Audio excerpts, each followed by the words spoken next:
choice right now, between fear and love. It's just a rock. Out of the dark night of ignorance and into the shining light of truth. Expanding reality. A population of citizens capable of critical thinking. We don't see things as they are, we see them as we are. There's a level of reality where everything dissolves into an ocean of energy. We empower our experience by insisting on our authenticity. That's very profound. Very. Expanding reality. Welcome to Expanding Reality. I am your host, Brandon Thomas. On this very, very cool episode, guys, we have Dr. Doug Matzke joining us now. He has a phenomenal resume. All the ways, of course, to find him located down in the show notes. Quantum computing, PhD, worked for TI, Texas Instruments on their AI program for a long time. Guys, this conversation is absolutely fascinating. Now, along with this, down in the show notes will be his book, Deep Reality, which is why source science may be the key to understanding human potential. Now, this is the only book that Dr. William A. Tiller co-wrote with anyone, which is super cool in itself. So let that be kind of just your intuitive guide on what Doug brings to the party, which is fascinating. Now, I will say up top, audio-only audience, there's an incredible presentation with some math and things like that that you may want to take advantage of. The link for that will be located down in the show notes, expandingrealitypodcast.com. Mentioning expandingrealitypodcast.com, that is where you can become an expansive insider. Best way to support the show, tons of bonus stuff going on over there, and it just keeps growing. One of the best ways, as well as we practice value exchange here, guys. So if you find the show valuable, there's a link in the show notes that says support the mission. That is the best way to do that, and one of the coolest ways to support the show, and I'm grateful for everybody. No limit on that, a little or as much as you think, or choose rather, but all of it is handy and helpful, and I'm grateful for everybody for participating in value exchange. Let's actually just get to this conversation here, guys. So without any further ado, Dr. Doug Matzke. Welcoming to the show, we have Dr. Doug Matzke, Dr. Quantum Doug. Is it Quantum Doug or Dr. Quantum Doug? Which one is it? My wife wouldn't tell me quantum, would call me doctor, only for 1 week after my dissertation. That's why I came up with Quantum Doug. So. That's it? All right. Yeah, it's more informal that way, but yeah, you can put... So. Absolutely love it. So we have a mutual friend in Mark Gober. You actually have the same publisher as him. And so I picked up your book, Deep Reality, and you've got some fascinating stuff in this thing. It's so heady, but it's so awesome. One of the things I also kind of want to mention here to the audience is, of course, all the ways to find you will be located down in the show notes. You guys definitely investigate this man more. But this is the only book in existence that William Tiller co-wrote with anyone on the planet, which is fascinating to me. So your relationship with him is very interesting. Your book, Deep Reality, here on Expanding Reality, and you're an absolutely fascinating dude. What I love about our connection here, Doug, is that you and I have actually become pretty good friends. We speak regularly, and you and I have just had the coolest conversations, and so I'm super grateful, number one, for your time and wanting to come on the show. Number two, for the presentation that you've already sent me that I'm super excited to share with everybody. So I will note here also, for the audio-only audience, check the link in the show notes titled expandingrealitypodcast.com. That is where the video version of this show will be so that you can take in all of Doug's hard work here. He's done an amazing presentation. I don't want y'all to miss it, so make sure you check it out. Linked in the show notes. So, Dr. Doug, how are you, man? I'm doing great. Good to talk with you today. Yeah. It's so cool. This is so cool. So cool. So I'm super excited about it. So for my audience that's not too familiar with you, my friend, go ahead and just tell us a little bit about yourself, sir, please. Well, I'm a spiritual being, first of all, who happens to work as an engineer. And so I have a logical mind and a spiritual mind. So, and so to me, that's important because most people don't believe spirit is important, so...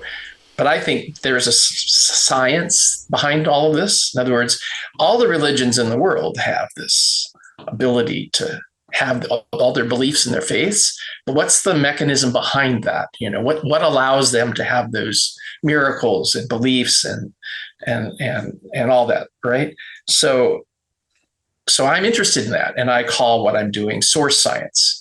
because I was going to call it spiritual science or spirited science, but I realized that would turn off too many people. So I call it source science, because source is the basis of everything, including, it's kind of like a meta theory or a theory of everything, but it includes the human mind as part of that source. So it kind of crosses both ways. Yeah. So that's what I do. I've been thinking about this stuff for 20, 30 years and actually doing real things in this area, including a PhD in quantum computing, neuro-linguistic programming, certified master practitioner. And I'll talk a little bit more about it in some slides. I have some stuff and a whole bunch of real, I would consider, technology-oriented stuff related to source science. So. Yeah, absolutely. And your work with Texas Instruments, I mean, you've got a phenomenal resume. And so I love this side of things. This is where people take the science and they go so far with it to the point to where they were told, hey, this is where it kind of, stops, or where this is where the society will allow you to get with it. And then you took it beyond that. And that's where some truly amazing discoveries have been made. So grateful for folks like you out here reinvigorating my faith in science. And so I really, really appreciate that, man. Yeah. Science can study all this stuff. It's just you have to use the latest and greatest techniques to do that, and don't have a scientism attitude towards it that it's not possible. So that's the key. And some of my heroes, like Bill Tiller, he was a hero of mine because he was a scientist guy who was also interested in spiritual phenomena, right? And so the fact that we were able to work together is just amazing. And of course, he's deceased now, unfortunately. So I kind of sort of carrying his mantle forward in some respects, but into a better and bigger and broader area, because he didn't really know about quantum mechanics. He was an old style scientist in quantum mechanics. He retired by the time quantum mechanics took off with quantum computing and all that stuff. So it's interesting to go beyond what he was working on. So. Then I'm curious, just based on that information there, what was it like introducing him your version of what's going on with quantum physics and the knowledge that you have with this? How did he take it?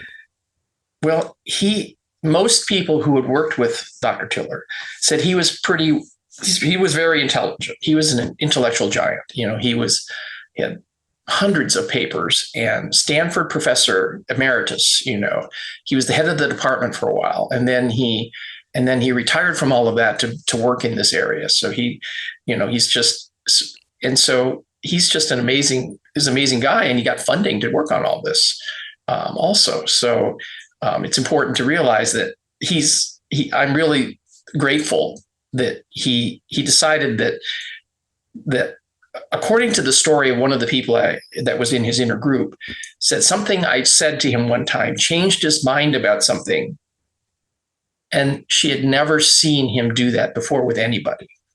So I think that was a turning point in our relationship. Something I said, and I don't know what it was, convinced him that I knew what I was talking about and was changing the way he was thinking about it. So that's an interesting story. It makes complete sense. You're adorably convivial. So I get it. I absolutely get it.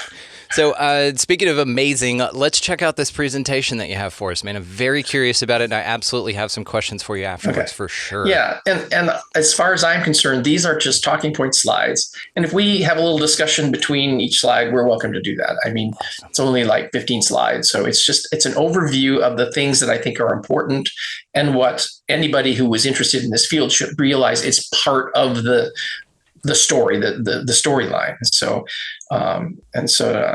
you might learn something. So. Oh man, we're in danger of learning something, everybody. So definitely, again, audio only audience, check the show notes for the video version of this. Check out his slides. Okay, I'm going to share. And here we go.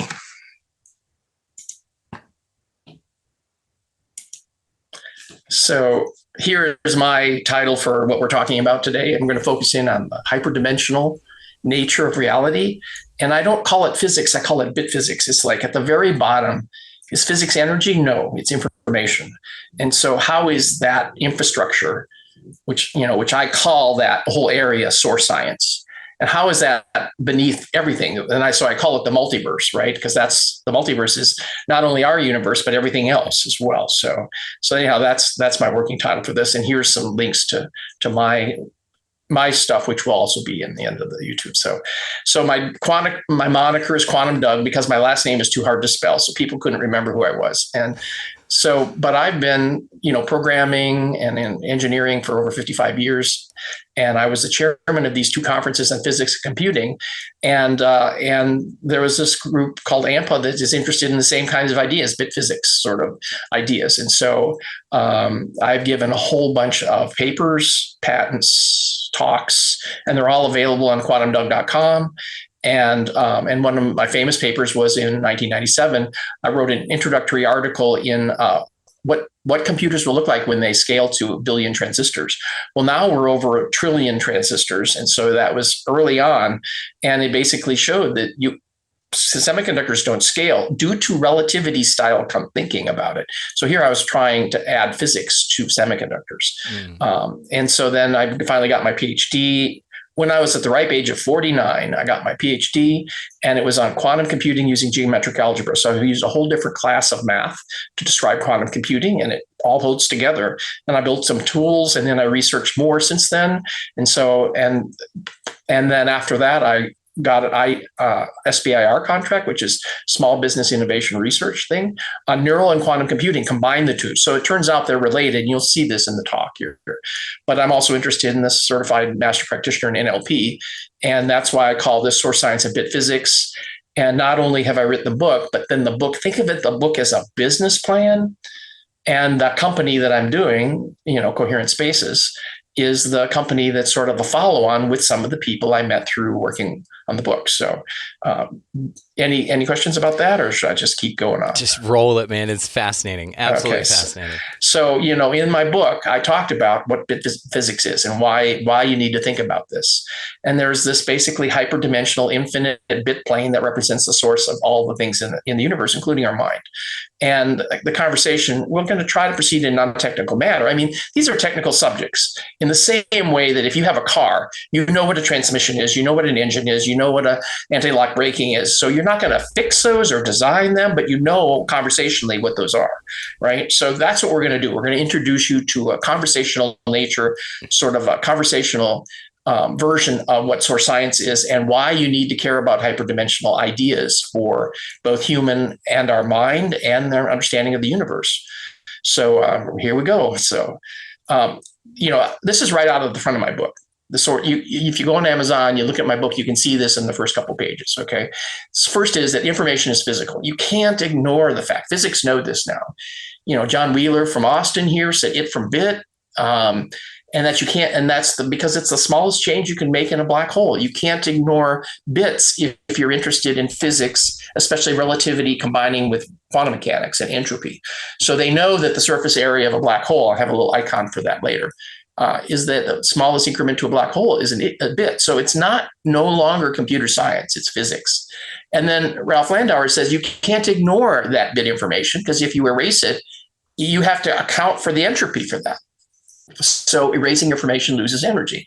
So these are all aspects of it. So these bits are physical and have an effective energy and therefore have an equivalent mass. So how heavy is an angel? How heavy is a bit? You can ask those kinds of questions.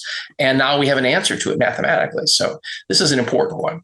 And then the next one is once you start realizing, you can create everything from bits, then I showed how you can build bits, build into quantum bits, build into E-bits, and those are part of quantum. That's what I did for my dissertation. And that this qubit is a primitive for superposition. We'll talk about this more. And the E-bit in each one has 2 private dimensions in it. Okay. So you say, okay, that's interesting. That's what's different between it and a regular bit. The qubit has 2 bits in it. Okay. And these bits think of them as abstract mathematical things. But since you can't ignore bits from the first item number 1 up there, you have to realize even though it's mathematical, it means something to the physical world. So that's sort of the starting point for how you bootstrap the universe with this. And so now you get qubits, and the same thing, if you take 2 qubits, you get an E-bit, and they each have 4 private dimensions. And so all of a sudden you go, wait a minute, 4 private dimensions? That doesn't fit in a 3-dimensional world, and that's the whole point. So trying to get your head around that, people say spooky action at a distance, right? That's what E-bits are all about. It's only spooky if you try to look at it from a 3-dimensional perspective. But if you look at it from a 4-dimensional perspective, which is actually what it is, an E-bit is actually that, then you realize, then it makes more sense. It's not spooky anymore. Okay. And then you can see that quantum computing was built on that. And Shor's algorithm was shown in 1994. He presented at my 94 conference. And you can solve Shor's algorithm changed quantum computing. So that there is an algorithm that runs on a quantum computer that can solve a problem that no classical algorithm could solve, or any possible classical algorithm and hardware could ever build.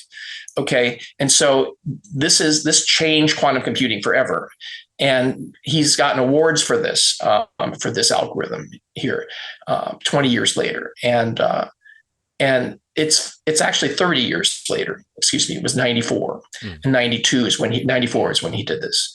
And so this is an important thing, Shor's algorithm, and I'm not going to talk much about it except for that, but this is an important thing historically. Okay. And then finally, if you go, well, then we have all these thoughts, and I say they're quantum things, not in the brain. It's the same argument that Tiller did. He says, my co-author, he said, Descartes' assumption that we can separate the mind and everything else from science separately, you can't do that anymore. So his assumption, which was an assumption, is that you could do that, was false. Okay. And so thoughts are information things, and intentions affect the physical world. And there's all kinds of science and research that supports that argument. And thoughts can even directly affect these devices in the physical world, even the brain. And that's what I think the brain is an antenna. So we have to show sort of a model for how this is possible. And that's what I talk about in my book. And so I love this saying. And quantum mechanics is the dreams that stuff is made of.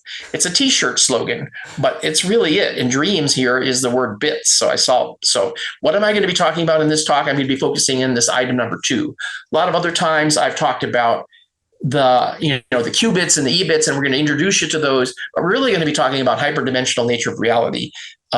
And this is the same kind of language, hyperdimensional nature of reality, that a lot of mystics use as well. So this is important stuff to integrate all of these pieces. Okay. It definitely is. And Descartes, I'm not surprised that his assumptions were false. Wasn't he horrible to animals? Like horrible to animals?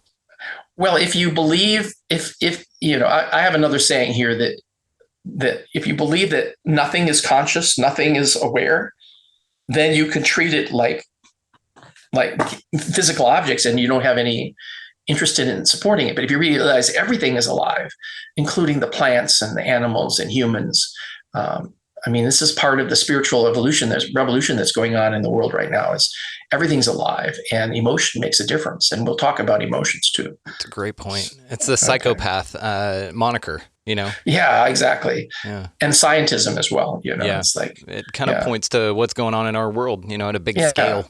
It's interesting. Yeah, we're just meat machines, So and that's receivers. not true. We're not. We're not meat machines, because the mind isn't in the brain. So again, you have to go back to those 3 assumptions I did, because they're foundational. And you go, oh, that seems nice, Doug. But every one of those each one of these has a really important thing that supports why I'm talking about it. And that's why it took me 400 pages and 5 years to write my book, to get the point across. It's an incredible book, though. I could see why it took you so long. It's so well done. Again, guys, linked in the show notes. Definitely check it out. And what's interesting about the book is I had a trouble, which side of the elephant do you start describing first of this, right?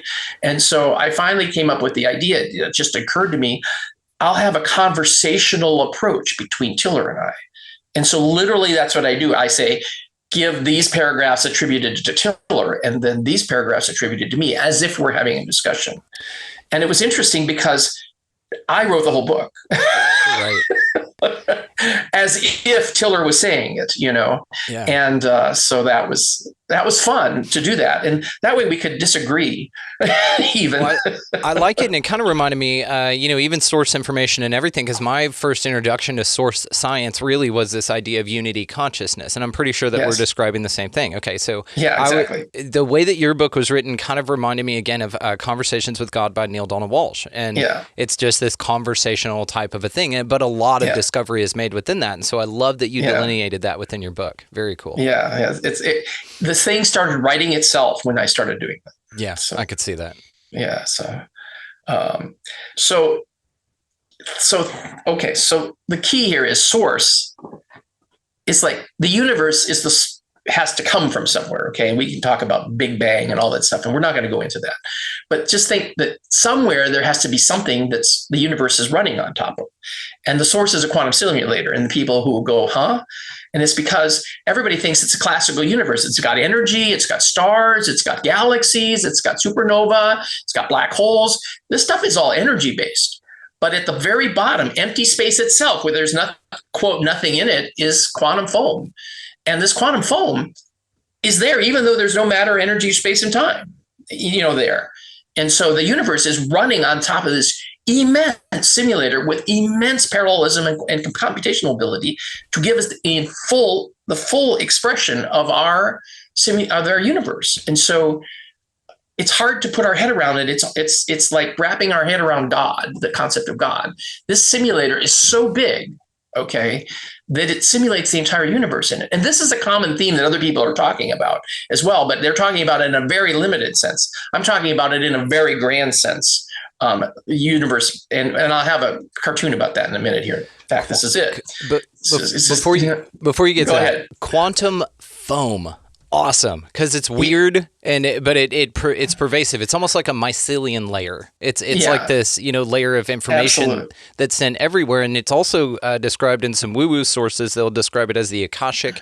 But what's really interesting, and probably a pretty good metaphor that I was thinking of whenever you're describing this, is this pervasive underlying, basically, supply of energy or supply of information to the whole. In enacting in individuated pieces would be the cambium layer in plants. It's this green layer right in between the bark and the meat of the tree. And that thing sends all the information and nutrients to every part of the plant. And this is why grafting works really well. It's because as long as you cut off like a peach tree limb and you put it on a lemon tree, it'll grow. And that's due to the fact that if you match up the cambium layers, it'll still provide nutrients and nutrition and water, everything it needs. Even though it's a different piece of something else, it still gets a layer of information that's pervasive underneath all of it. It's fat quantum foam, everybody.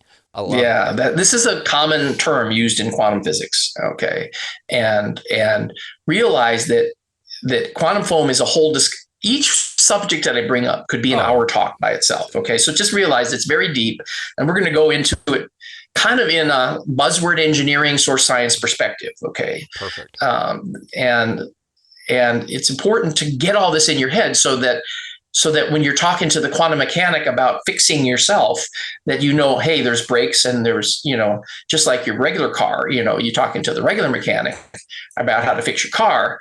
Do you know about the brakes? It makes this funny sound. It might be the radiator, it's sound, whatever. You need to know the terminology about how to do it. So here we're talking about humans as being this quantum engine and quantum machine, if you want to think about it that way. And it's a spiritual machine, not a regular machine. And so we need to know how the parts are so we can have these conversations. Otherwise, we can't talk about it. Damn, great point. Great point. Okay. So here, I love this slide. It says, here it shows Dilbert. Everybody knows who Dilbert is. He says, I created a simulated world made entirely of software. I programmed all the people in the simulation to think they are real people with free will. And the Dogbert says, are they sentient beings? Dilbert says, they think they are. What if they discover their true nature, says the Dogbert. I program limits into their physics so that they can never observe the walls of their reality. For example, they can't get to the edge of their universe because they can't exceed the speed of light. And they can't find out what they're made of because it looks like probability at the quantum level.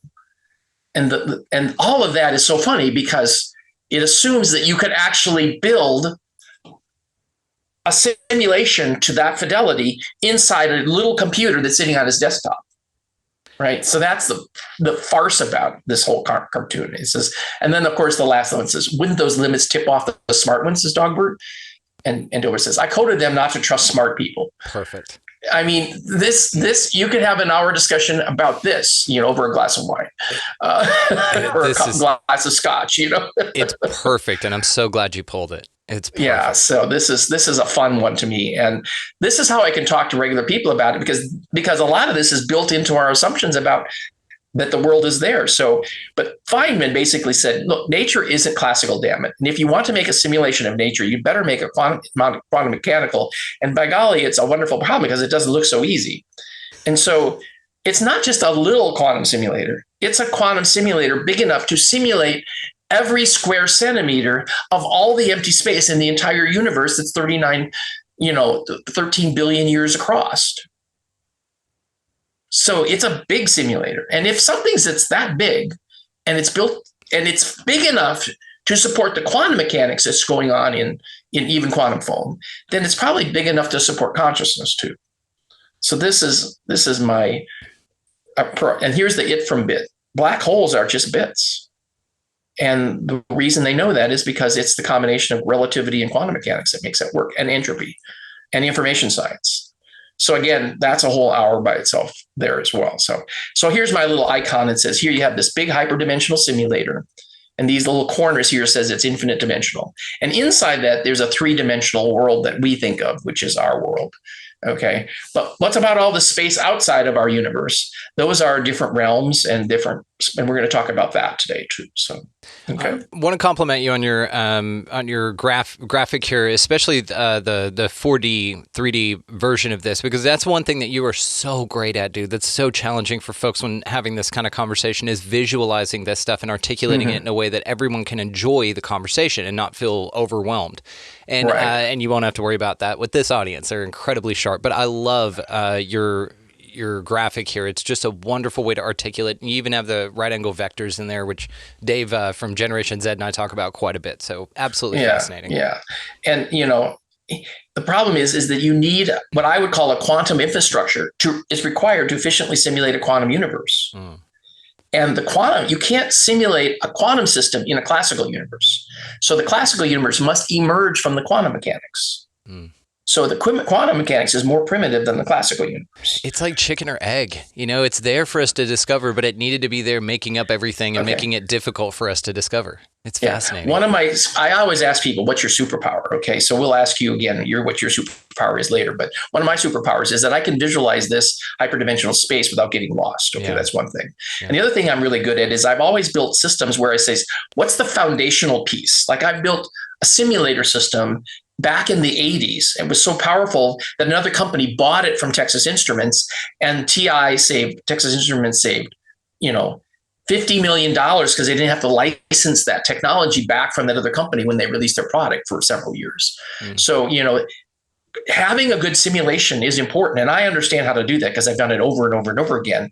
And the simulation even had an unusual time thing where you could go backwards in time in the simulator. So you could be simulating something for an hour, and then all of a sudden the thing that you care about actually happened 10 minutes ago, and you can back up in time and find out what happened. Yeah, so and this is how I think about the world. Well, it's amazing, and you're great at it. And this is what why they say that simulations are random, so that they can go back and find out how things were done, right? And this is what we do with asteroids, with tracking the heavenly bodies, all of this kind of stuff. Yeah, but simulations, even simple things like two-body problem, when you're trying to simulate quantum mechanics, you can do a pretty good job of it. But as soon as you get to a three-body problem, small initial conditions, which, by the way, randomness in quantum mechanics means that you really don't know what those initial conditions are. Small initial conditions can produce a wildly different result each time, depending on how many times you simulate it. So don't believe the universe is a classical simulation. Believe it as a quantum simulation with that interacts with the probability of the events. Okay, so all of these things are beliefs that scientists and general people have about science and scientists. That's false. And we have to that's why you need to read my book. You have to say, I basically say, look, you believe this, but it's false. You believe this and it's false. You believe this and it's false. And you have to unplug your way from this conventional thinking and unplug it. But then you have to say, well, what do I put in there instead? And it'll make your head spin if you're not ready for it. And most people deny it. Scientism. Well, I love this part of it because that's what we do here on the show. You're expanding reality, and we do that. The mechanism in which that operates is by questioning everything. And so to come back and break our paradigms down and install new ones at the quantum level is so valuable. And this is why also I love your time with neurolinguistic programming. I think it's fascinating, man. Yeah, it's important. NLP, they treat it as though, hey, you just do these procedures, right? But you're doing healing at the lowest level, at the body level, at the spiritual body level.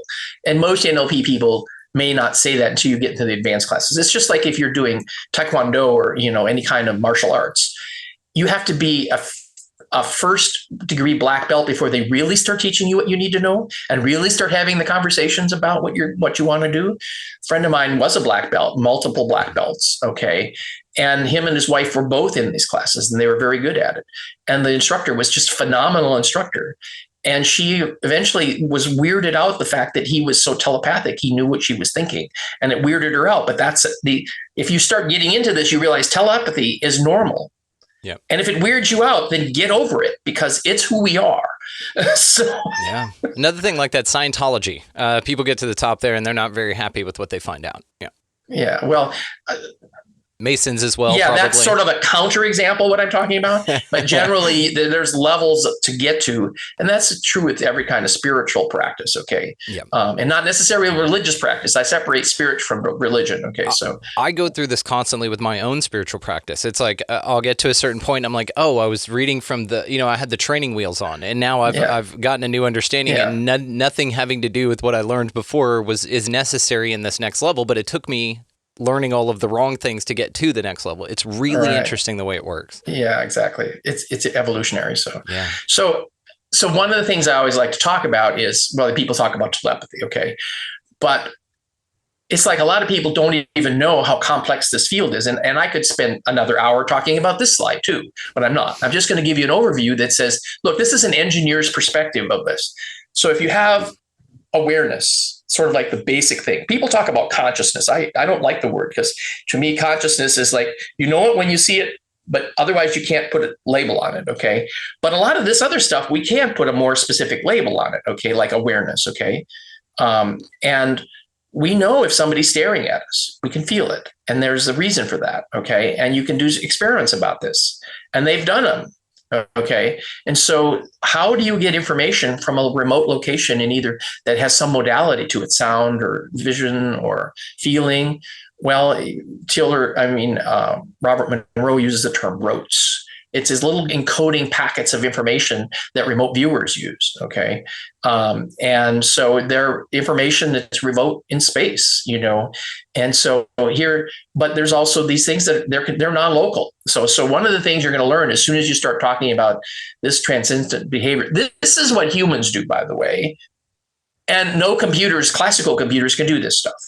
And we're interested in having technology boost our ability to do all of these things that show up on this chip using regular classical mechanics and classical physics and classical engineering and classical information science and classical communications theory, because we're used to doing this in our mind. And since we're kind of ignoring what we do with our mind, we have to rely on technology to do it. But the problem is the spacecraft on Mars has 23-minute delay time to get any signal to us. So it's not very interactive. So you have to realize that this stuff here is better than that, okay, which is why I'm interested in it. So the next one is perception. You have awareness, and then you have perception. Again, remote viewing. The ANU, it's amazing. They were looking at quantum, essentially quarks in early 1900s, before the quark theory was even invented. They essentially drew it all out, 3 quarks and all this stuff, and how it builds all the atoms. Okay.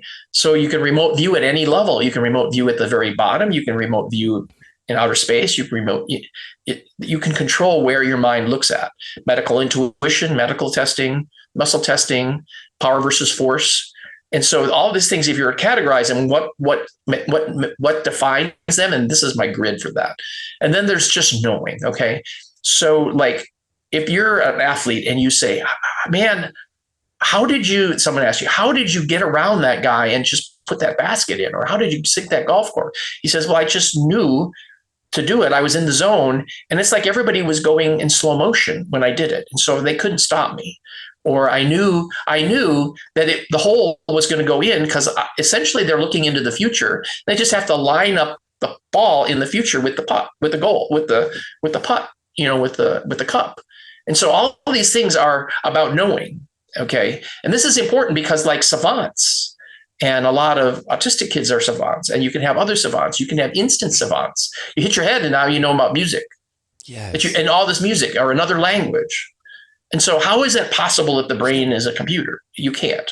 And telepathy. I personally know lots of people who are telepathic, and I've been telepathic with other people. And so I rely on that. In fact, if everybody was telepathic, we wouldn't be in the world that we are right now because we couldn't lie anymore. Everybody would know it. Yeah. So anyhow, and then there's channeling and orbs and walk-ins. This is all about knowing. How do you know things and thoughts? So you have to figure out a model for thoughts. And then there's all the PK effects. All of that was receptive. And now there's the effective part of it. How can you do all this? And here's the NLP stuff and prana and mind-brain interface. So the brain is an antenna. And I'm going to go into more about why the brain is an antenna. But the brain is an antenna because it's in 3 dimensions. But our mind is a hyperdimensional space, quantum hyperdimensional space. And in fact, you can't reduce a higher dimensional space into a lower dimensional space. For example, you take a wire-framed cube, right? And you put a light on it, and you show the shadow of that wire-framed cube on a 2-dimensional grid. That's called a projection. And that projection doesn't have all the properties of the original frame. Okay, so anytime you reduce the number of dimensions, you're actually throwing information away. It's called compression or projection. And the universe is basically a hyperdimensional space. And we're trying to see it from a 3-dimensional perspective. So it's always going to be a subset of it. Okay, so there's all kinds of research doing on PK effects too, including Dr. Tiller did research on this stuff. So, okay, so these behaviors I call are the hard problem of not consciousness, of real intelligence, which is what we are. We're not simulators. We're not AI. We're not artificial intelligence. Artificial intelligence can't be conscious. But this is what I call real intelligence. I prefer the term real intelligence because it talks about it from the information perspective and the intelligence perspective and the knowing perspective. All those are information concepts. Okay. And notice I don't have the word subtle energy in here per se. It's because I use the term prana, because subtle energy, mass, we don't call energy subtle mass. So why should we call something that's prana as subtle energy when it's really not? So our part of it is our terminology, clean up our terminology. I have a lot of that in the book. And you and I, this is an NLP thing. It's like use the correct words to represent your thoughts, and then use that to drive the conversation forward. So anyhow, this is, like I said, this is a really big summary of a whole bunch of work, and there's a bunch of research on all this stuff. So. Well, it is. And something that ties into all 4 of these actually is like whenever you think of someone, so you're quantum entangled with somebody, because we all are, right? Now, if you think of like somebody who lives around the world or across the country or something like that, then maybe you think of them and then they call you immediately. Now, a lot of people experience this, and it ties in all 4 of these things, because now you're talking about PK effects of you going, oh, I'm psychic, and everybody has their fun little moment to feel that way. And to something you said earlier about the brain being a receiver, and it's difficult to articulate these quantum concepts into a 3D version of reality because it doesn't fit that way. Yeah. An example. And we're so preconceived about our notion of 3D reality. This is it, right? It's so solid and it looks so real. It's like, oh, okay, well, this is how things work, right? Because that's what I can see. Hang on, now you're telling me that there's something I can't even perceive because I'm not in the space to perceive it. One of the things I was thinking about when you were talking about that is, and your beliefs keep you from perceiving it, because you can't be aware of something unless you're from the perspective of what you already know. I mean, like for example, if an alien saw a chair, they wouldn't necessarily know what it was if they didn't have. Right. I mean, they may not know what a chair is or anything else that we have in our world. The meaning, and we see a chair and we think the chair has a meaning itself. No, we're projecting the meaning of chairness onto that object that has those properties to it. And so you can't perceive anything really except from your own experience. Which is an important spiritual concept too. So, okay, well, I'm going to take this opportunity to teach you something new. Do you know the word for chair in Spanish? I know Spanish, but I don't know the word right off the top of my head. All right, well, I'm going to give you this word. This is for everyone, but and a way to associate it to where you will never forget it again. Okay, here we go. So the name for the word in Spanish for chair is silla. Okay. See ya. So how I remember this is, and I've done this for years. I've done this one time and I'll never forget it. Whenever you get up from a chair that you've been sitting in, turn back around to it as you walk away and say, see ya. You will never forget it. Now, also to this brain being a receiver thing and articulating difficult information, and it's so hard for us to receive that information or grasp it. It's the same as radio and radio waves or information being sent. There's a physical object that receives information that you can't perceive without it, that you can't explain without it, or it's very difficult. If you didn't know anything about radio waves or whatever, if somebody just turned on a box and now all of a sudden somebody's talking on it, and all of a sudden then, in the multidimensionality part of it goes to the different options as far as radio stations go, or options of information being received. That's a way to articulate what we're talking about here, because you are you're the radio in this example. You're just receiving the information. Now, the best way to get what you want is, number one, to turn the damn thing on, and number two, to turn it to the channel that you want, which is empowering. That's where it goes from there. Exactly. Fascinating. Well, I want to give you even a better analogy than just the radio, because radio still has the metaphor of electromagnetic waves, but so does the TV. But I would like to raise it up, says, if you believe that the TV has all the programs in it, you're wrong. They're somewhere else. Right? That's the smashing of the paradigm. And so the same thing is true for radio, but it's more visual if you use the TV as an example. And the problem is that we can go and measure the radio waves coming into the TV. But the thing that's coming into our mind, from our mind to our brain, we can't measure because it's quantum mechanical. In fact, it's impossible to measure quantum directly. You can only measure its effects. And physicists are totally okay with that you can't measure a quark. You can't ever measure a quark by itself. You can only measure two of them together, or three of them together, or five of them together. Mesons, protons, and neutrons, and pentaquarks. Those are different objects that have different numbers of quarks, but you can't measure a single quark by itself. But yet they say, we believe in quarks. So, and to what you said about the program not being in the TV, the only person that would disagree with you with that would be Willy Wonka, whenever he took that little cowboy kid and put him in the TV, right? Yeah, exactly.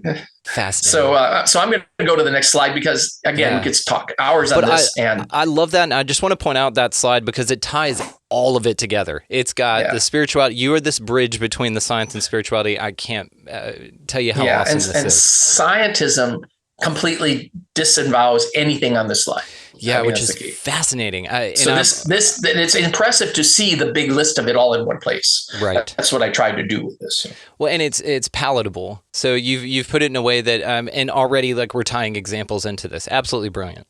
Mm-hmm. And the spirit on the left and the science on the right. So awesome. So why am I doing all that? Because the mind is really a hyperspace instrument. I use the word instrument, but we're a being. You can come up with the label for the noun. We're a blob, hyperspace blob, if you want it. Whatever word you like. I'm using an instrument because the mind can remotely access information. It has direct knowing and awareness, right?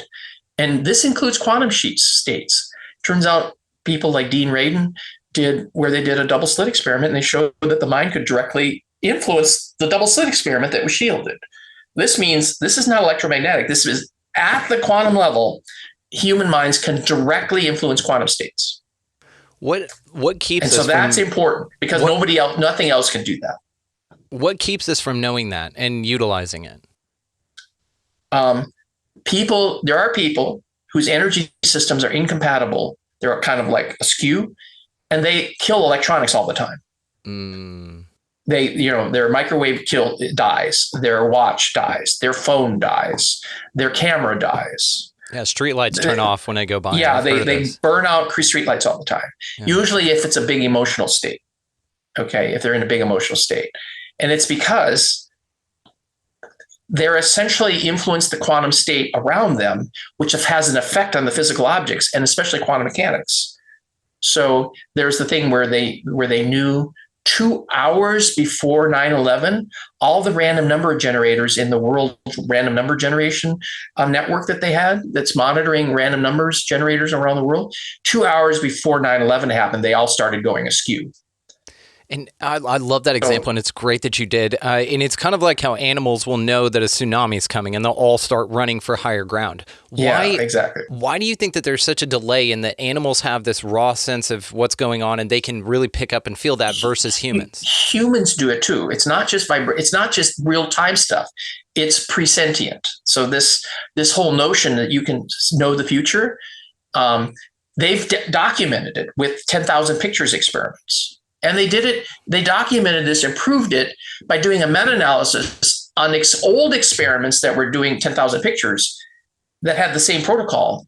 And they never were looking for the data. That turns out the biology started responding to the effect of the picture that you were picking, like an emotional picture, before the picture was even chosen. People can be driving down the road and they go, oh, there's a cop up there. And they slow down. And it's because their future self was telling their self slightly in the past, because we're outside of time. We're a blob that doesn't exist in a certain moment. We're spread through space-time in this quantum realm, right? And we can feel we're tapping into our own future knowing. And you can use presentience all over the place. There's a whole bunch of stuff in my book I'm talking about how to use presentience to get a better grade on your exam, to know when the cops are ahead of you, to know when to turn right and left when you follow your intuition so that you avoid traffic jams. So it's all about presentience. So. It is, and it's fascinating that humans seem to possess this, but it's also interesting that if that's the case, I think what I'm curious about is that why do humans still die in tsunamis? Like, if that's a thing and we all feel that, why did people die in 9/11 knowing, that it would come? What separates us from the platypus that just starts shagging ass up the mountain? Why do we sit there and watch it? There's a bunch of people who do head out. Right. It's the example where if they had a train wreck, they have far fewer deaths than they would expect because the cars that are most wrecked are more empty. Okay, so there's tons of examples about this. If you deny that we have this ability, then it doesn't make any sense. But if you know we have this ability, it makes perfect sense. Is it people just second guessing that intuition, which is what makes them die in a tsunami? As soon as you start accepting who you really are, or spiritual beings that are not in space-time, then you can start taking advantage of all of these advantage in the sense of for survival reasons. I mean, that kind of advantage, so. I hate to, I don't hate to, I'm just going to mention it. It seems like it's almost like a nature, another way that nature builds in a survival of the fittest type of a mindset. Because if you're not aware of who you are and elevating in consciousness, which is what we really want, I know you hate the C word, then you're going to die in a tsunami because we don't need you anyway, kind of a thing. You know what I mean? Yeah. Well, just think about it from an evolutionary perspective.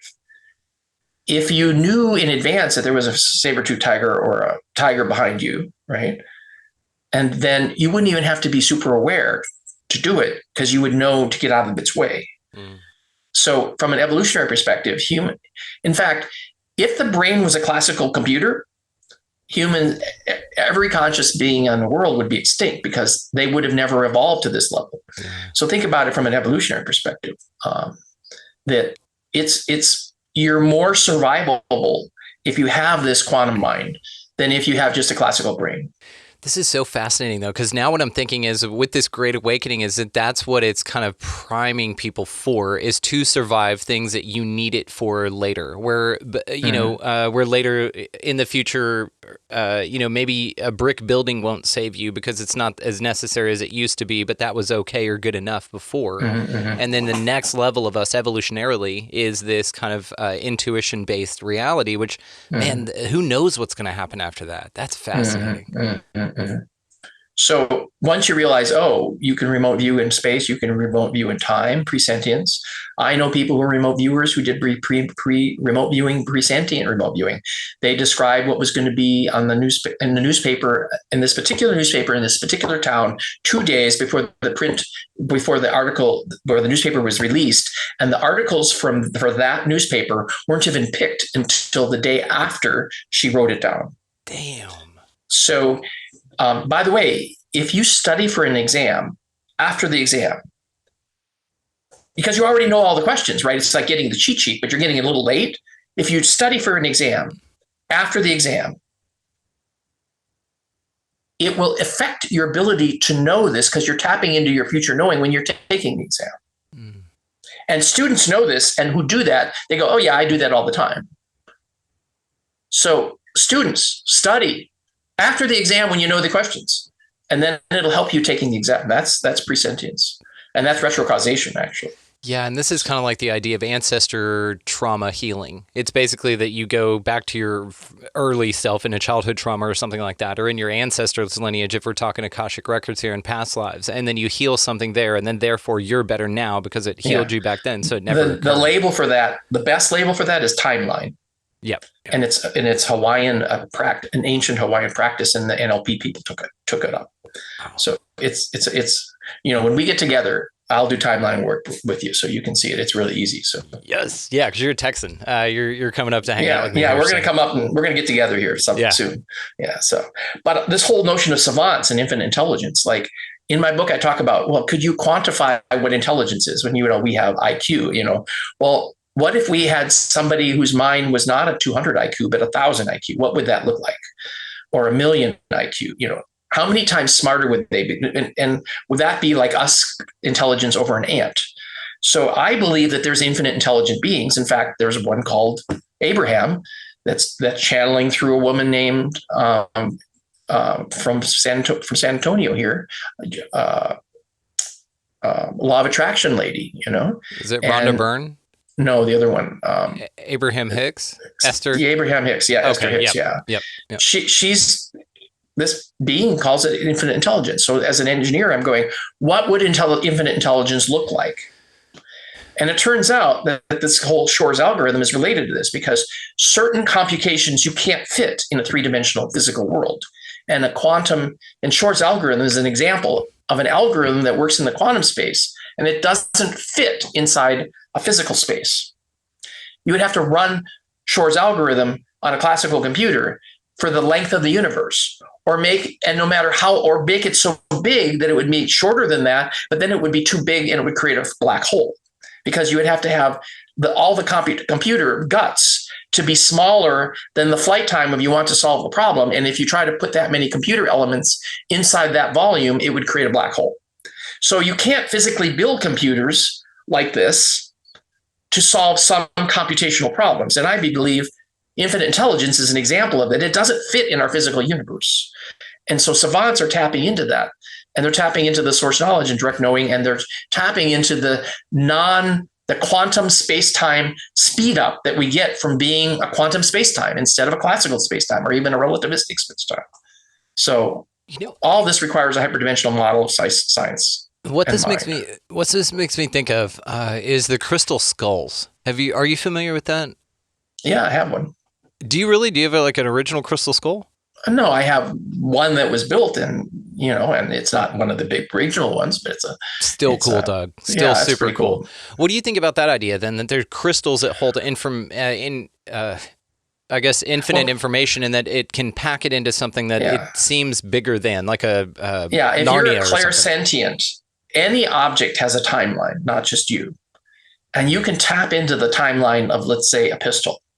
And you can find out where it was stored, how many times it was fired, and whom it was killed by it, just by tapping into the timeline of that object. And the same thing is true with rocks and plants and anybody. You can tap into the timeline of anything. So it's not surprising that, quote, a crystal skull is any different than any other object. Yeah. So it's fascinating. Something you have to have a general theory, and then you apply it to specifics. That's what I try to do. So that's what this place seems like. It's a bunch of specifics, and so this is where you kind of parcel out your grandness. Yeah, I observe it. And turn it into something observable. Fascinating. Yeah, and again, you can't really look at anything unless you're doing it from a model, and we just forget that. Philosophy has been knowing about this for a long time. You can't know anything without knowing it from the perspective of the current beliefs that you have in the model that you have in your mind about it. Yes. And so that's a big part of philosophy. If you're interested in philosophy, there's a whole bunch of books about that stuff. Okay.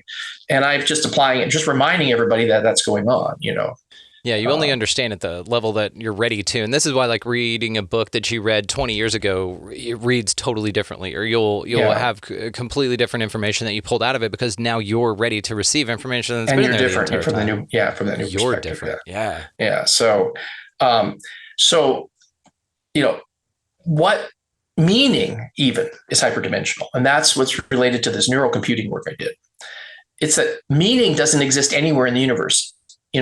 And like if you're trying to say, oh, I have law of attraction. Well, law of attraction is based on the meaning. How can you attract something that has the same meaning for you if we don't have a mechanism to support meaning? Okay. And no physics law, gravity, electromagnetism, quark theory, quantum field theory, none of that has anything having to do with meaning. And because like electromagnetics, opposites attract, not likes attract. So what is it? Birds of a feather or opposites attract? Which is it? Right. Well, one is an energy approach and one is an information approach. So law of attraction is birds of a feather. Well, you have to have a meaning mechanism for this. And it turns out it's mathematical. You can describe it mathematically. And it's called correlative objects, or Pentti-Kanerva's work was doing that same kind of idea. And it turns out once you realize, oh, hyperdimensional, there's this whole, again, another hour about hyperdimensional stuff. I've got other talks about this. But we're going to talk a little bit about correlatives, but the idea is that if you have a hyperdimensional space, it has mathematical properties that are different than a lower dimensional space, and especially if you have more than 20 dimensions. And so we'll talk a little bit more about that later. But the point is, meaning. Humans require meaning to do all these things: understanding concepts, designing experiments, building components and equipment, interpreting results. None of this can be automated. None of the computers can't do any of this. AI will never do any of this. Education, computing, and learning, we don't have any general AI, okay? So real intelligence is beyond information in space-time. The failure of AI has been known about for 30 years, and it's because they have no general mechanism. We're not going to have to worry about Schwarzenegger coming in and, having generalized learning machines. We just don't have it. It's because our brain is not our computer. Okay. And hyperdimensional properties gives you this 3D math, but also savants and instant savants and regular savants. You can't do that in classical spacetime. Like counting. Some savants can do counting and they instantly know the answer to that. Or they know 25,000 digits of pi. There's an autistic kid in England who has 25,000 digits of pi. He's not even the world champion. He's just the UK champion. Jeez. And he wrote a book, I Was Born on a Blue Day, and he sees everything, every number as a color. And so he can walk the terrain in his mind of the digits of pi and recite 25,000 digits of it. So it's just amazing what people can do. And people go, well, who cares? Well, I care. And this is how you tie all this stuff together. So, well, this is kind of a relief too, to hear from a quantum computing PhD that we don't have to worry about AI coming over and taking over. We don't have to worry about the singularity. Yeah, and that's one of the big things. But do you think that we'll get close enough to where it'll still be an issue? Oh, we can still build killing machine robots, dogs, with guns on their backs. So we can still build a nuclear bomb that kills people. So we still have to apply our value system to using a use of technology, even if we can do the technology. If we were to have an over unity energy device, we could destroy the whole planet. Well, we wouldn't want to do that. So I love it. And you share Crow 777 shares your thoughts on this as well, that AI is not an issue. It's just information in, information out, and that's it. And so it's but how people apply it is problematic, right? Right. And so the point is that the other key thing is that you can't compress hyperdimensions into 2D, because you get what's called in physics and mathematics, you get anisotropic behavior, which is, imagine that you had a 3-dimensional pyramid. So you had a pyramid that has 3 sides on it, so it's a tetrahedron. And so then you want to build a 4-dimensional version of a tetrahedron. So you put another one on the bottom of it, right? So now all the points are equal distance to all other points, except the top one and the bottom one. That string, a rubbery band string between those two, is longer than all the rest of them. So if an ant was crawling on that path between the upper and lower triangle, then it would take a longer distance to get there. So its gas mileage for the ant if he was on a little car, it would take more fuel to get on that distance. So this is what's called an anisotropic behavior, which is all the distances are perturbed. If you try to break something from a high dimensional space into a lower dimensional space, you don't have the original space anymore. So this is an important thing, that you cannot compress them into 2D holograms. you mathematically say, well, it's the same, but you don't have the same properties. You don't have the same locality. So you can't do that. Yeah, it'd be like taking all the words off of a page in a book and scattering them about, and they're all random, but you need the page as context to hold them all and to have the great form. Analogy. Yeah, great analogy. So, and then also most of what physics and relative and physics and everybody is about three-dimensional. Even quantum, most of the standard quantum mechanics is about three-dimensional. Quantum field theories about all built in the framework of space and time. My dissertation was not about space-time. It was like, how do you have bits without even time? So you're talking about the space part of it, but without time yet. And so you can build up time dimensions from space. And that's why relativity works. And so when you get into entanglement, you have a four-dimensional space, still no time. And those connections are non-local. The term in physics is that outside the light cone stuff is called space-like. So anytime you have a non-local thing, and which is all of that big chart that I made you in the previous, all of that is space-like, which means you have to have a mechanism for space-like. Well, it turns out entanglement is that connection. So people say, oh, entanglement is spiritual. Well, it is. And because there's no other, you don't need to invent another mechanism. You don't need to invent any other mechanism. If the system that's big enough to support the quantum simulation of the entire universe has non-local space-like connections in it, then that by definition is more powerful than anything else you can invent on top of it. So you can use it, but you don't have to make, entanglement is important and it's pervasive. I did a whole talk on that about the pervasiveness of entanglement. So what I love about you specifically is it's a lot of things. Number one, you're just a cool dude. So just for people, I guess, or for conversations we've had off air here, you're a sweet guy. You're just an awesome dude. But what I love about this is you have a way of taking these incredibly complex and convoluted information and not only putting it into a way that it's palatable, but also exciting. Like you're blowing my mind with this, but in a way that's not unattainable, which is like one of the biggest compliments I think somebody who's doing what you're doing right now can receive, is that this is amazingly mind-blowing, but also it's not out of our scope of understanding. So thank you. Right. Thank you. Yeah. So one of the other, superpowers I have is I can keep a big bunch of ideas in my head at one time without getting lost in it. And that helps me with my job too, because I write software and I'm building big complex software systems, and I keep all of those details in my head too, right? Without getting lost in it. And most people just can't get their arms around all of that at one time. Yeah. In their mental arms, or so to speak, right? Just be aware that you do have different kinds of savants and intelligence and infinite intelligence. And you can go up that ladder to be more complex, to have more information that you're dealing with at one time. And think of it, the end result is God is the sum total of all knowledge, of all time, of all space, all multiverses, all at once. What's your personal preference on this? Are you happy with that this is the way that this works, or would you rather know everything? Well, put it this way. If you were God, which we are, we're all little pieces of God. We actually can tap into the Akashic records and know everything that we want. It's just that there's an infinite amount of information there. So you only bring up what you need to apply to your current local environment. So you can tap into that resource and apply it to what you're doing, right? Most people don't realize that they can tap into that and realize that emotion is a big part of tapping into those memories. Things that you never knew can be accessed as if it was a memory. Because that's what remote viewing is. You're tapping into things that you never knew as you're using your memory ability to do memory lookup, to look up any information anywhere in the Akashic records.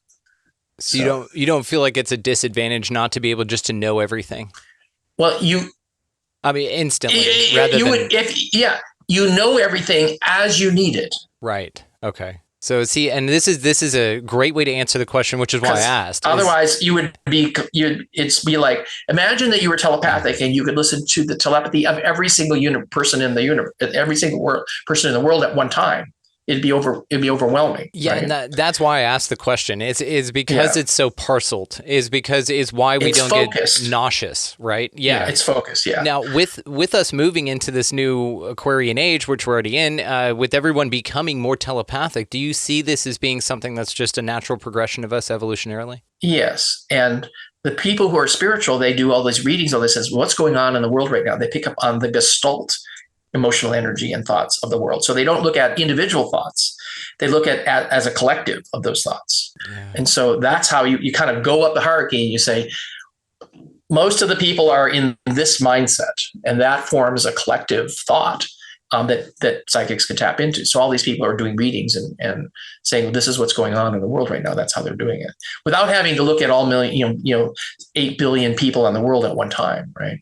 It's interesting. So they're able to monitor the zeitgeist, and that's kind of what they go up the hierarchy of the conceptual space. Wow. And each one of those is a bigger point in a hyperdimensional space. Every point in a hyperdimensional space has meaning. That's where meaning comes from. And I'll show you that in the correlative stuff. But it's also, our cell phones work because of that. CDMA, code division multiple access, is essentially using a hyperdimensional space, spread spectrum space, to let the channels talk to each other, talk without running into each other. Essentially, that's how our mind works. Our mind is a hyperdimensional version of CDMA.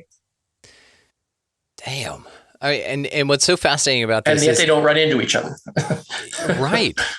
It's so interesting, the diversity here, the amount of options that you have, and the amount of individuality we have, which is something I feel that we're going to lose. I mean, trade off rather for whatever benefits we gain as a completely psychic society, society, perhaps. Don't have to worry about our individuality disappearing. It's just like Abraham with Esther Hicks. Abraham says it's a multi-being. Right. It's like a dozen or 15 beings, and they're acting as one, and each person they're collective, and they're working together as a collective. They each have their own individual contributions, and then they can step up if they need to talk through the conversation as they need it with their bits based on their experience. We're already like that. Humans are. We have all of these subdomains of our consciousness that are like that. And when I have one called the injustice fighter, and certain things really trigger that, and I want justice, or anger or joy. But most people don't realize that those are all parts of us, and we need to integrate those and have a bigger perspective, which is us, the one us, rather than all of the individual parts of us. Yeah. So. Yes. Damn it. Okay. Absolutely super cool. I love this. You just get the mind going in the coolest way. The coolest way, Doug. Yeah. So again, this is my superpower of thinking about hyperdimensional spaces and what it all means, and trying, we cannot do it justice unless you experience it. And that's the difference between, just hearing my words and experiencing like a near-death experience or a out-of-body experience or a lucid dream or a telepathic communication. It's like, once you test of the divine, taste of the divine and touch it, it changes you forever. And that's why people who have near-death experiences come back and they completely altruistic after that. So nobody comes back from a lucid dream and turns into Darth Vader. Right. Yeah. My wife and I were talking about this. My wife and I, we were talking about this morning. It's absolutely fascinating. Let me ask you on this vein as well. Do you think, and this is, of course, we're just talking here, do you think that perhaps savants are basically doing what Esther Hicks is doing, channeling multiple multidimensional beings, and basically that they have a few folks stacked? They basically have a team that's that they're the receiver for. Well, they have it's just like my mind can keep track of all of these thoughts without getting lost and compartmentalize them, right? Well, they have a even bigger set of information that they have access to, and they can compartmentalize it without getting lost. So it's just a complexity volume, if you want to think about it. That's our way of explaining it. But do you feel like you are channeling anything or anyone, or that when I wrote my book, I was channeling my higher self, essentially, and my future self. That's so interesting. I love it. You got to tap into the bigger part of the Akashic record that represents the information you're looking for. So yes. Okay. So I'm going to, here's a little bit of the lesson. I'm just going to walk you up the steps. Bits are the source of quantum states. Okay. And so generally when people think about a bit, they think about a coin. But imagine that you have a coin that has this little arrow pointing one out of one side and one out of the other side. And that's what these little vectors are. So imagine there's a coin right in the middle here, right? And so it turns out when you have a coin, you flip it, it's either heads or tails. that means either the state 1 shows up or the state 0 shows up, the minus or the plus, right? We're not going to say heads and tails. We're going to say plus and minus. And the reason we have to do plus and minus is because this is a bit, but it's also a mathematics called geometric algebra that represents this. And so, and you can have the coefficient in front of that dimension. You can have a dimension, right? And the coefficient in front of the dimension could be 0. That's the point in between the two. So you have plus and minus 1 and 0. So you don't have just binary. You have tri-state logic in an algebra that's not Boolean algebra. That's a geometric algebra. It has geometric meaning to this. This is the brilliance I did for my dissertation. I love this too, because 3 orientations. And when people think about a coin, the term, there's 2 sides to every coin. Actually, that's not true. There's 3 sides to every coin. There's the head, the tails, and then the edge. And the edge. Well, and then there's the spin version. Imagine you were spinning the coin and it hasn't settled yet. Ooh. So it's all at once, but that's what a qubit is.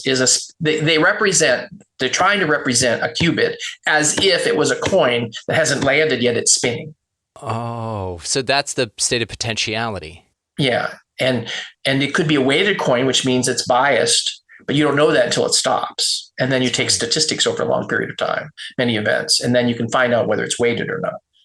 And that's what these random event generators that are 20 of them, 30 of them around the world that said the world changed as a result of 9/11 because those statistics started changing and they could measure the statistics from randomness. What's so interesting about coins as well is they're not evenly balanced, right? Because there's different images, there's different reliefs on either side. So how is there a predictable outcome with it being 50-50, even though there's a difference in weight, let's say? Well, it's just like dice. They have a specific process to make dice perfectly balanced and so that they're statistically random. So okay, that's interesting. That's a new thing. I didn't know about that. Thank you. Yeah. That's how people who make weighted dice get around that, because they can design a dice to be not random. Yeah, you choose your own luck kind of thing, right? Well, yeah, you weight it so that it's not completely random anymore. It's not symmetric. Right. It's not isotropic in all dimensions, in all sides. That's right. Isotropic, yeah. Mm-hmm. So you can think of these are bit vectors. And I believe they actually are bits. And they actually are dimensions too. And so I call these proto-dimensions. You can also call them as distinctions. But anytime you have something that you can say, yes or no to, true or false to, this is a bit, and this is the lowest level thing. But it's not just a bit in a computer. It's actually its own dimension, independent of all the other dimensions. Is this what they say about, like, whenever you come to a fork in the road and you can take a left or a right, that there's a version of you that took the side that you didn't choose in this one, and so therefore that's a little bit different than that. That's the multiverse theory of quantum mechanics. So you're saying these dimensions exist as proto-dimensions in our own dimension? They are the building blocks of the physical universe. These are the source of all the quantum dimensions that support the simulator that runs our dimension. If God was to use something to build the universe, he would use these.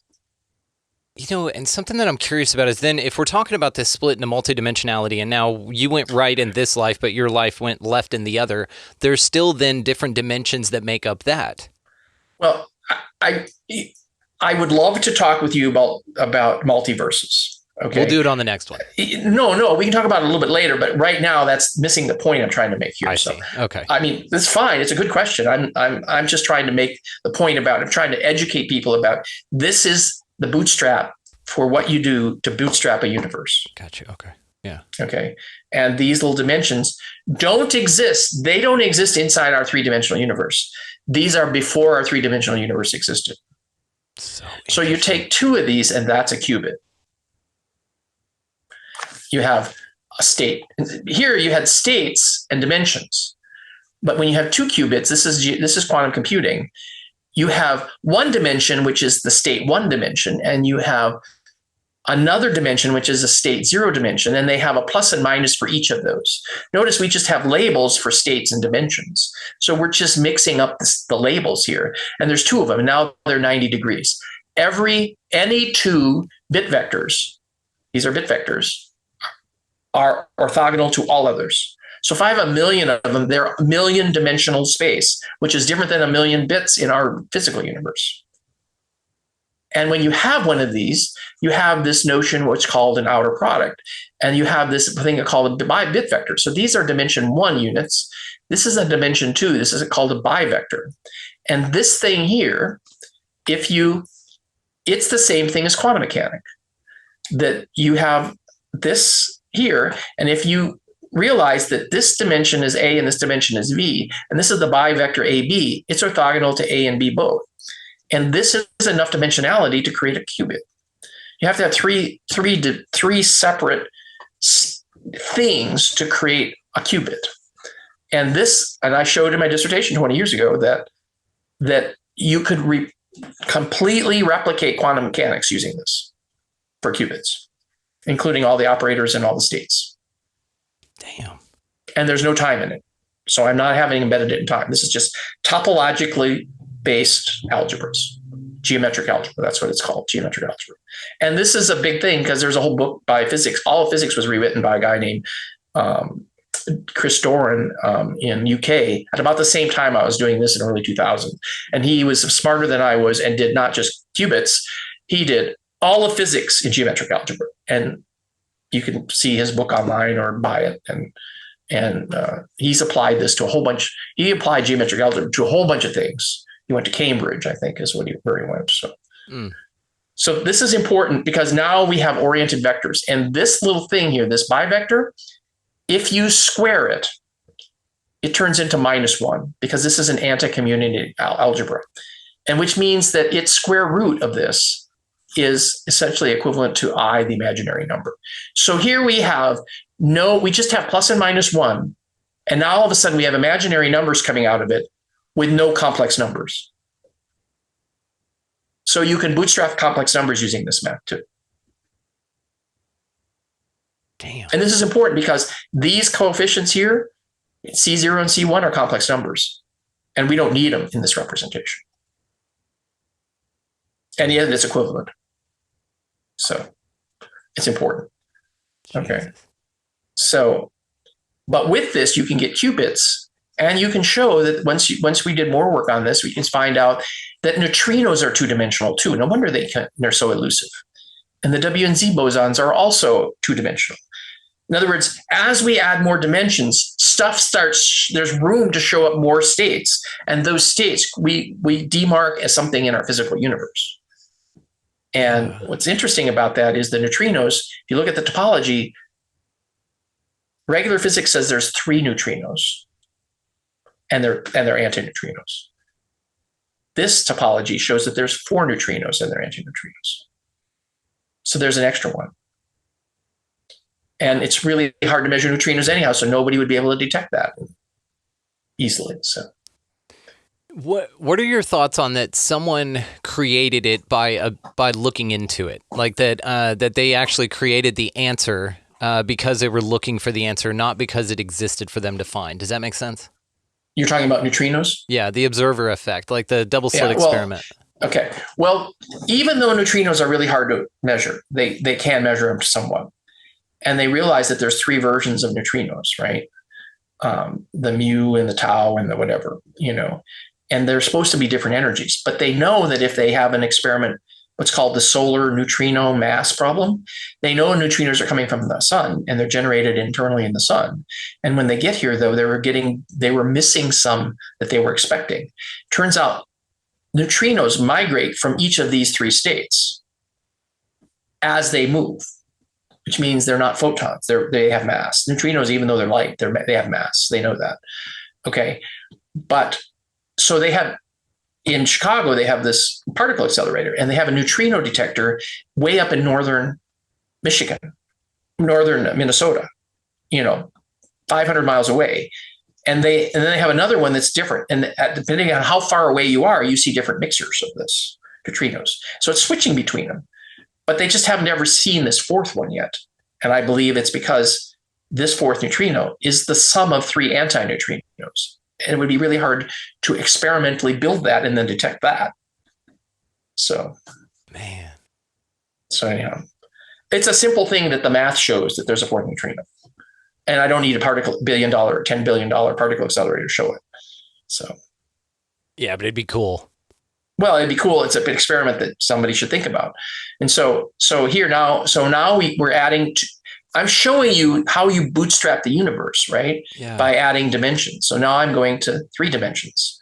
But as soon as you build a 3-dimensional space, now you have this thing called the trivector. It's the outer product of these 3 things. It's a thing this is a planar object, bivector.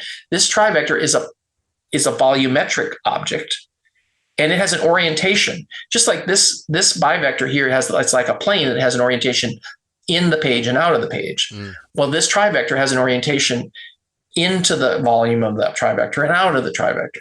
Okay, so they have orientations. They have a prefix to it, but they are their own class of objects. Well, regular quantum computing don't have these. They use complex numbers, but they don't have these objects, which are called bivectors. And so your interpretation of it comes different as a result of that. So when you get a qubit, now all of a sudden you get quaternions, which allows you to build 3D spaces. Quaternions are this specialized math that this famous physicist in UK said, and he wrote it on the bridge after he died.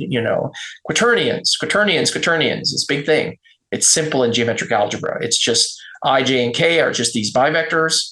And they produce this volume and they have an orientation and everything's cool and it's exactly the same. So nothing hard about it. So you have a 3D volume, but you also have these things like this, an object that has both a single object and a bivector like this. And these are quarks. So you have a single object with 2 more like this. And notice you have to have 3 dimensions to do this. You can't do it over here. And you can now build photons, which are this is a photon at the very top. It's a 3-dimensional object, and you can show that its square is 0, so it's nilpotent. All photons, all bosons are nilpotent. So you can find all the bosons in this architecture. That's how we knew there were bosons over here. And you can find the gluons and the quarks and the mesons and the electrons and neutrinos. The neutrino versions that are down in 2 dimensions show up in 3 dimensions too. So this is how you build the standard model of physics out of bits without time. It's fascinating. Topologically. It's fascinating too, because in your second example here with the qubit 2, when we get to the bottom, that looks like a proton. It's just the pair vector. Is that what you called them? Yeah. Notice these are just only A, B, and C. Right. But this is A, B. This is A and B, and this is A, B, and C. So they know that they're distinct. Just like Pauli exclusion principle, they know these dimensions are extinct, and this is probably where Pauli exclusion comes from, is the dimensions are orthogonal to each other. And what's fascinating is the qubit looks like it's AB pair vector there that goes down, basically just points out the 3-dimensional C. And so it kind of gives you an idea where you find these bivectors, perhaps there's another dimension, is what I'm saying here. Yeah, and there's trivectors too. Yes. So we think this bivector is the magnetic primitive, and this bivector is the electrical primitive, which is why we have electrical monopoles, but we don't have magnetic monopoles because these don't exist in 3 dimensions. Wow. It gives you all this insight about why physics is the way it is. Yeah, that's what I'm saying. This is brilliant. Guys, audio-only audience, check the link in the show notes. Check this out. You're going to want to see the math in his visual representation. And this math looks almost identical to this math over here in yellow, which is the Hilbert space math. And that's what I did, is I hated this Hilbert space math because it was like so obtuse. So I created this thing looked like regular Boolean algebra, but it's geometric algebra. And now I make sense of it. And it's again a great way to kind of tell us about it, because yes, I would have been lost on the other, but with your example, you make it palatable, man. This is what this is your superpower, dude. It's how do you bootstrap a universe if all you have is bits? Yeah. So, and I think there's an infinite number of bits, so it's not like there's any short supply for. So go ahead, please. Go ahead. If you had another question about that, otherwise I'll go to the last. I was just going to say, segment here. Based on this, are you able to detect, as many dimensions as you want based on this math? Like, have you gotten to a stopping point? Yeah. I mean, I can show that you can create an entangled space in a 10-dimensional space as well. And I'm going to talk about entanglement now here. Okay. So it turns out that you don't have enough room. If you have 2 dimensions, you have 81 states. If you have 3 dimensions, you have 81 squared states. Okay. And which is like 8,100 states. So you can completely exhaustively explore all those. If you go to a 4-dimensional space, now you have 8,100 squared, which is 43 million states. So I explored multiple times. Usually back then it took me a month to run the simulation to explore all 43 million states to find properties that I was looking for. Like, tell me where all the bosons are. Tell me where all the things that have mass. But what I found was if you take two qubits, A and B, so they have, this looks exactly like Hilbert space math. It's just that they do it in the Sprocket notation. Which we hate because it's obtuse. Which we hate it, yeah. But just think of this as Sprocket with 0, 0, 0, 1, 1, 0, and 1, 1.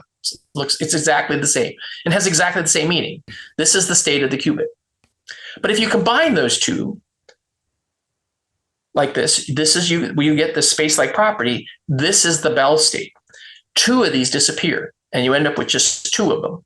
And so they look like a higher dimensional version of a qubit. And that's what a Bell state is. Something I'm thinking of while I'm looking at this, especially with your double vectors here with the two arrows in your fourth dimensional, it's almost like in your graph where there's a square outside of a square. Just what came to mind here is the game of basketball. Okay, in our world, in our reality, somebody created a game called basketball, and they said, okay, well, here are the elements to it, and they're describing it outside of itself, but they're creating it as they describe it. And then they say, okay, well, this needs to be held in an arena or a place or a court, right? And so they create a physical space for this to play out. But none of those rules necessarily apply outside of it. Let's say that you're walking with your groceries, okay? You don't have to dribble those to be infraction of the game or of the, I guess, ordered result. Yeah. And so it's almost a way of describing something that you created, but those things are outside of the thing that created it. Yeah, exactly.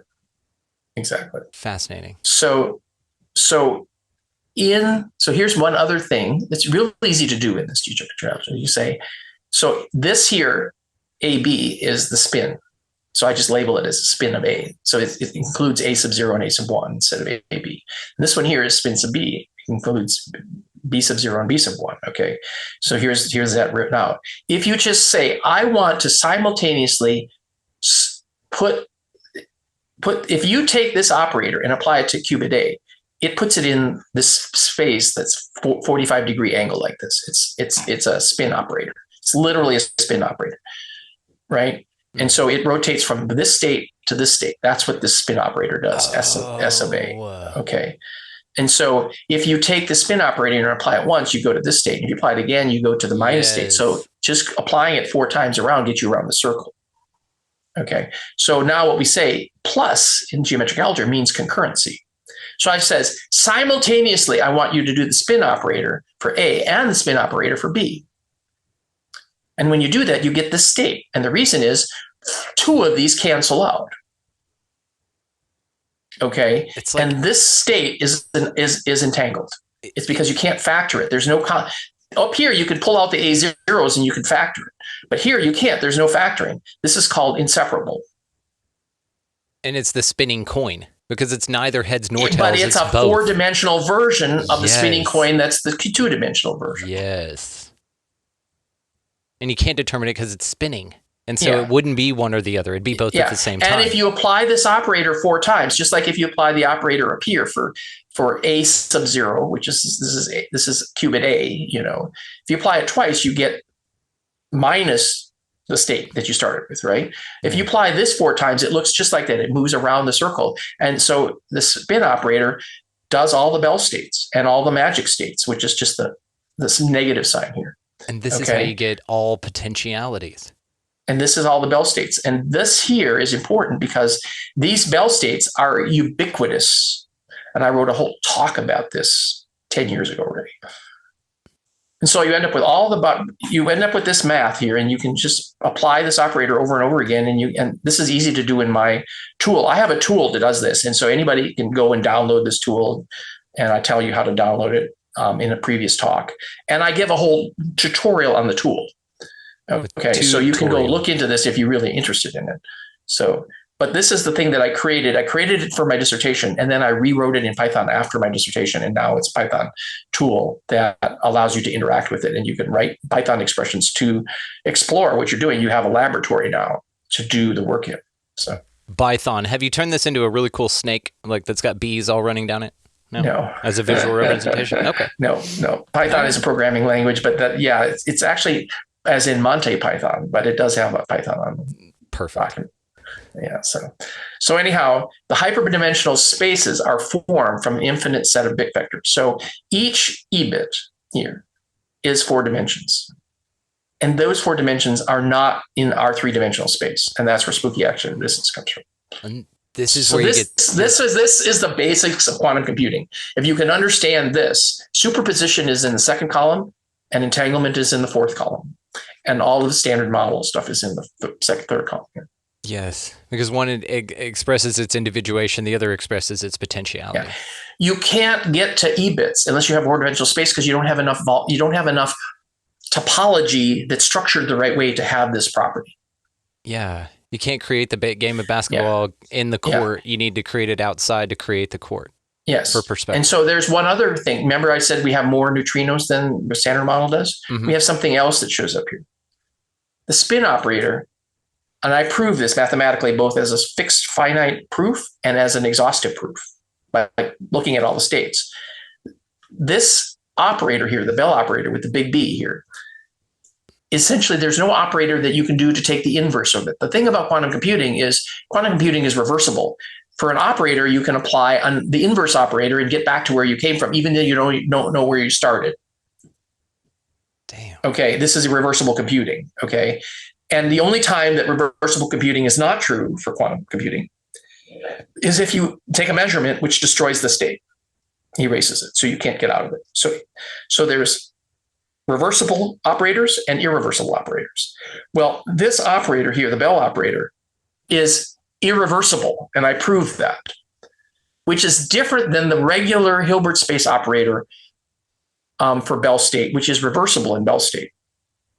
Damn. Okay, which means that once you get into a Bell state, it's actually, think of it as all the quantum foam could be in Bell states, but it'll stay there forever because you have to add the information back that was erased to get to that state. And so Bell entanglement is stable in that model versus not stable in the other model. So it allows you to have a whole different view of entanglement by looking at it from a geometric algebra perspective. So anyhow, now that we have this is quantum computing. And I did this 20 years ago already. And then the stuff in the middle 10 years ago. But as soon as you start looking at this stuff, you start realizing, oh, these quaternions are important here. And it turns out you can do, if you actually have a 4-dimensional space, you can have a quaternion in a 4-dimensional space as well. But instead of having the quaternions look as these little bivectors, the quaternions themselves in a 4-dimensional space have 2 bivectors in them, which is like the Bell operators are. And in fact, the quaternions in a 4-dimensional space are entangled, which means that if you have a 4-dimensional space, that the 3-dimensional space that you're simulating in that has non-local entanglement properties associated with it. Likewise, if you have a 5th-dimensional space where you have 5 dimensions, you can have, instead of having bivectors like this, and I talk about this in the book, and there's videos up out there that I've talked about it as well. You can have, instead of being symmetric, you have bivectors and trivector. We call those Tauquirnians and Tauquinians in particularly. And they have the exact same properties of quaternions that you can simulate a 3-dimensional space and rotations of 3-dimensional space using 4 and 5 dimensions. And space itself is entangled as a result of that. Yeah. Yeah. It would have to be for it to provide the potentiality. Yeah. Mm-hmm. God, that's fascinating. So this is another another thing that nobody is looking at. So. Well, I wouldn't say nobody. You are, so you're enough. Yeah, nobody else is, or nobody else appreciates the effect of it. We appreciate it here for damn sure. So, I could tell you that there's people all over the world listening to this right now that absolutely appreciate this, and it only takes one, right? Because of the 100th monkey effect. Yeah. Yeah, exactly. So this is reality. This is all the quantum physicists say this is quantum mechanics, but it's from bits. So don't get lost in all this fancy stuff that they're doing with quantum computing. If you don't understand this, it's hard to get started anywhere else. Okay. So let's just put it in perspective. What we talk about is quantum, and usually quantum is down at the electrons and quarks and protons and at photon level, which is this. But remember, classical realm is people and blood cells and chemistry and stuff, and finally you get down to the atom, which is quantum realm. And you get down to the atomic nucleus and protons and neutrons, quarks, electrons down here. Finally, you get down here to what's called the Planck level. This is just this is not even the Planck level. This is just below this point is where electrons and quarks exist, okay, inside the proton. And you can see this is meters, not centimeters, right? Mm-hmm. So 10 to the minus 24th. But the Planck scale is way down at 10 to the minus 36th, another factor of 12 more. And so all this region, and finally you down to the quantum foam level, and this is where it from bit comes for black holes. And everything above here has matter, energy, space-time metrics. Now, everything below here is not. What I'm talking about is hyperspace, hyperdimensional space. It's all the stuff below this line, below the quantum phone line, below the it from bit, below where E bits and qubits and bits are. This is in the proto-bit area, proto-physics, proto-bits. Okay, and hyperdimensional set of bits. So just to put it all perspective, it's below all of the physical universe. Okay. Now, are you comfortable with this being the answer or the answer for right now? Well, put it this way. We know that the smallest increment to a black hole is a bit, not in any energy metric. It's a bit. So if bits are primitive to black holes, bits are probably primitive to physics too. And so Planck distance and Planck time and Planck energy are all related to that. All of those things are down here at the Planck scale, and they're all related to at the very bottom of physical reality. Well, what's below that? And these topological algebras, where things are all bits, makes a perfect thing. The universe is a simulation. You need a computer down there. You need bits. And so this naturally gives you that. So you don't have to go and invent something else to do that. So it's interesting that science is now looking at this information as a means of explaining the universe, but spirituality has been doing this for a long time. Right. How do you have a near-death experience? How is that possible to do that? It's not hallucinogenic. In fact, in one of Mark Gober's books, he told me something that I never knew before. He says, people who are sitting at the deathbed of somebody and they're having the beginning of their death experience, right? They might even have a near-death experience and then come back, either way, that the person sitting there next to their bedside goes through the same process that the near-death person is. I've shared death experiences. I have heard of this. Yes, those are just fascinating because it's very similar to the yogic experience where the yogic, master can put the whole room into one of those states. Yeah, a shared experience, like a Star Trek, where they have the holodeck. Yeah, where they can create any reality they want. Well, we do that in our dreams too, but we can do that, bring the whole room worth of people into that environment with you. So we need a way of doing this holographic, holodeck style experience from a mental domain. And you need computing facilities to do that. We know that now because we're all used to these online games. They can simulate the three-dimensional space and all the people interacting in it. You just need computing resources. So we're used to that. And what does it take to do that? A lot of computers. So again, it's a simulation with all that computer technology on the bottom of it. Information technology. Computing technology. I love physical proof. People have found a way to prove it physically.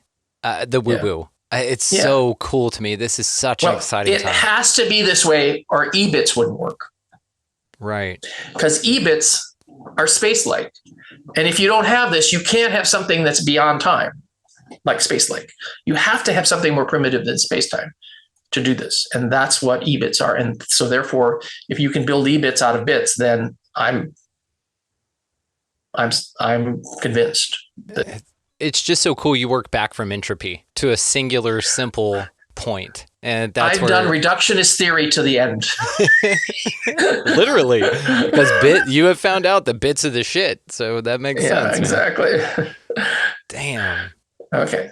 So this puts it in all perspective. Okay. So you see where I'm coming from with this? Oh, so, yeah. Yeah. It's brilliant. So here's this quantum space like it from bit.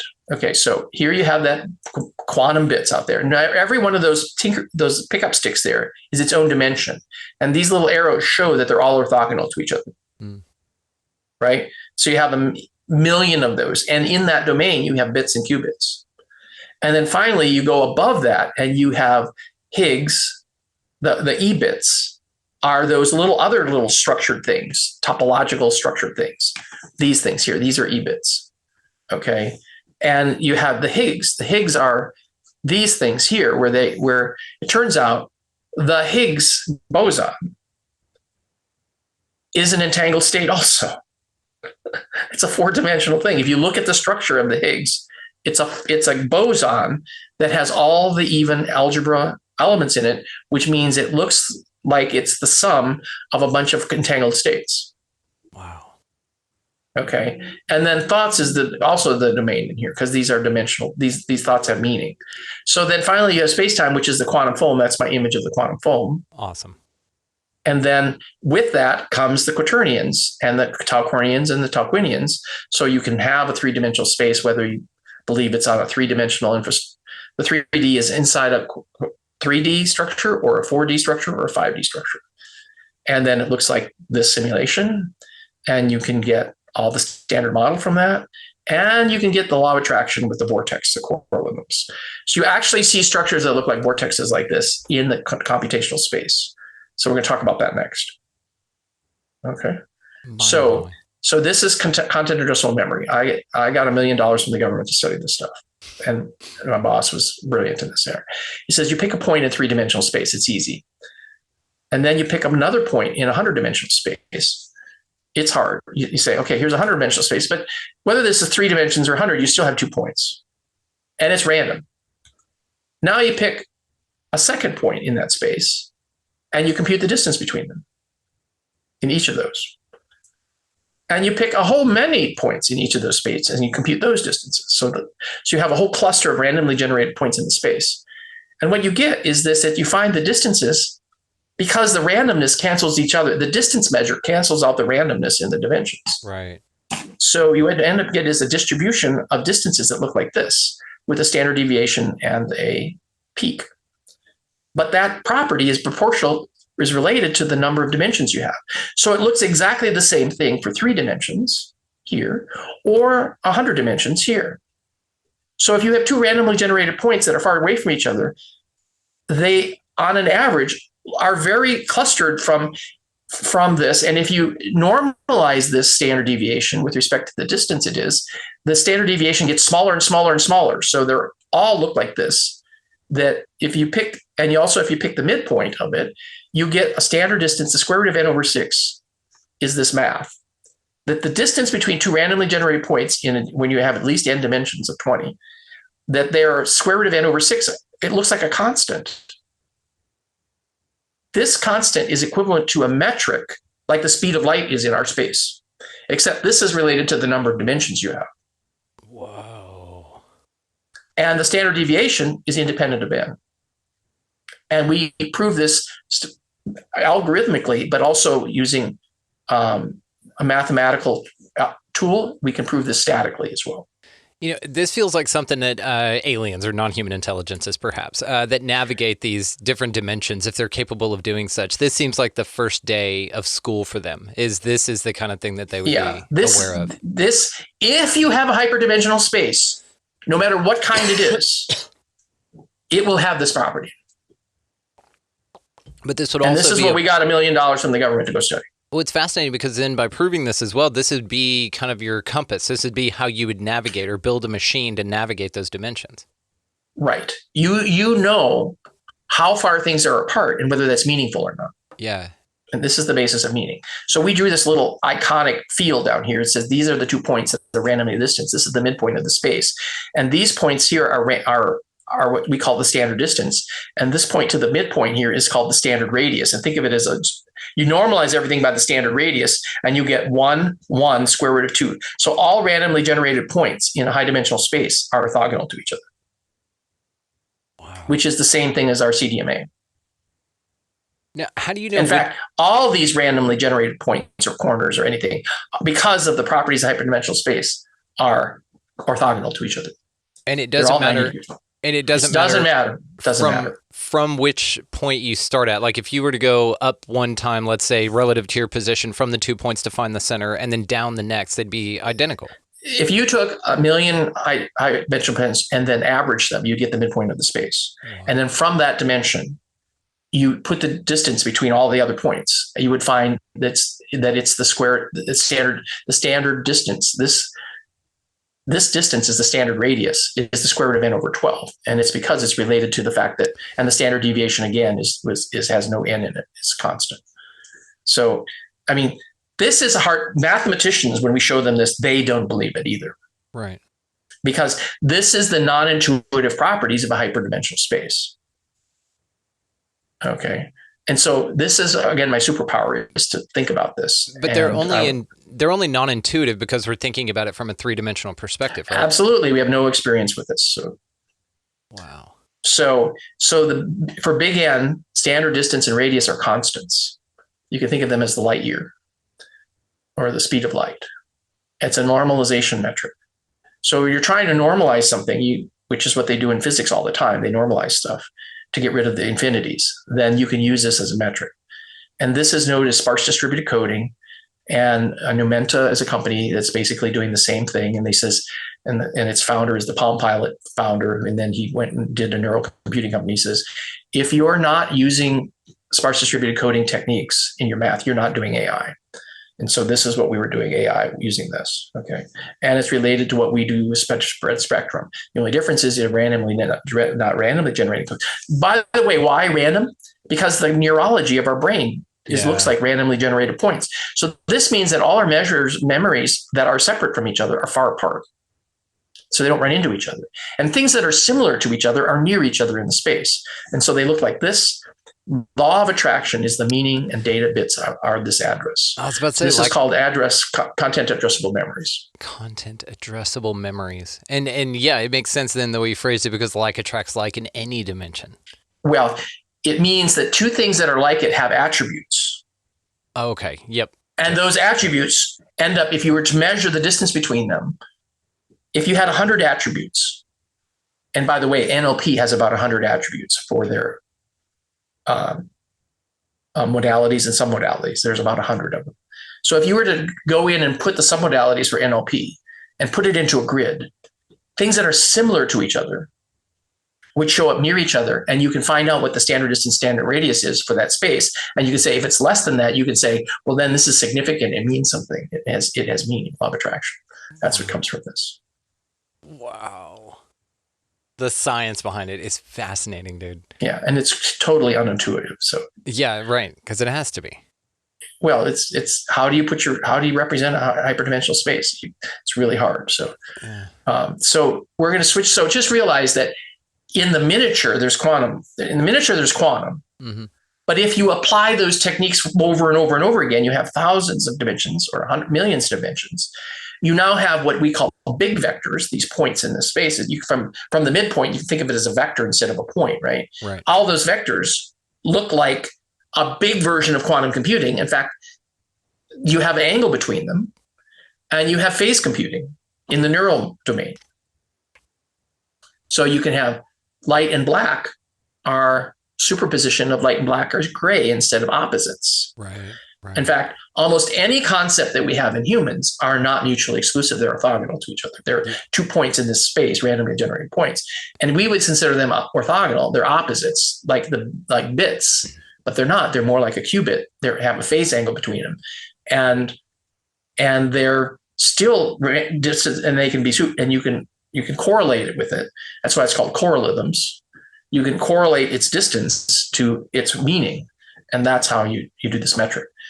So, wow, it's incredible. This is the math of law of attraction. Yes. And there's no physics here except for hyperdimensional space mathematics. So it's very abstract. Yeah, but it's a way of mathematically explaining it, which is fascinating. Yeah, yeah. So this is the Don Juan Carlos Castaneda. This is the assemblage points. Yep. And I mean, we call this duality in this reality. These opposites that exist. This dichotomy has to exist because you need the options. And you can't represent this in a three-dimensional space. Right. That's why the mental realm is like flying around in a spaceship in your mental realm is completely different than flying around in a spaceship in the three-dimensional realm. Yeah, like the laws in dreams are different. Yeah, exactly.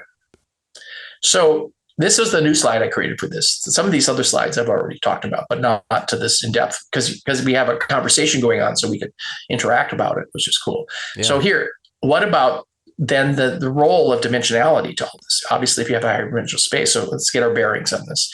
So if you have a zero-dimensional space, you can think of that as void consciousness. You can think of it as a point. You have no vectors, you have no bits, you have no distinctions. This is the void consciousness. And you can actually get to this void consciousness in certain meditation techniques. You essentially have you include your consciousness or your mind can be brought to a single point where you include no distinctions. Have you ever done that? If you're in the zone and stuff like that, you're starting to get into that. Yeah. Where if you go to meditate and then you wake up an hour later, it's not like you're sleeping. You're not in time, so you're in the void consciousness. So. Wow. Yeah, I experienced that briefly. So, cool. So then if you do, this is the 1D bit physics that we're talking about. Then you go to the 2D. This is flat world, qubits, neutrinos, and you see those icons that I use. Okay, this is flat world too, right? Flat world's interesting because you can't tie a knot in flat world. It's not big enough to allow you to tie a knot because it's only flat. So therefore it doesn't really support biology. You could never really have a flat world that had biology in it, not like we know it, because you couldn't have DNA and you couldn't have anything like that in a flat world. Yeah. So finally you have the classical worldview, which includes the standard model, but you also have space, time, matter, and energy. Okay. And so you have a three-dimensional space. And then you have the space, what I call the space-time divide. Finally, you have normally when they think about it, they think about that time is associated with those others, but not necessarily. You don't have to do it that way. And so when you include relativity, then you have what's called the Lorentz contraction, this iconic representation, and you have quantum field theory and all that stuff. Okay. This is got a lot of ancient cultures talking about these cones and the pineal and these vectors that cone out or in. It's very interesting, man, to see this expressed mathematically when there's cave art of it. And so that's also the thing where relativity comes in and bit from Big Bang, from black holes, stuff like that. Okay. And then finally you get the space-like divide when you go to 4D. Remember I said space-like, time-like versus light-like versus space-like. Space-like, many people don't understand. It means you can't reach those 2 points in space by light because they're disconnected. Either they're too far apart or they're in the past or whatever. They're space-like. But this divide includes 4D entanglement, which is a spooky distance. And it turns out we have a version of quarks. I showed a quark had a one-dimensional thing and a two-dimensional thing. Well, a dark quark is a one-dimensional thing and a three-dimensional thing, a trivector. And if you combine those, you get dark energy and dark matter, and they're all entangled too, using quaternions.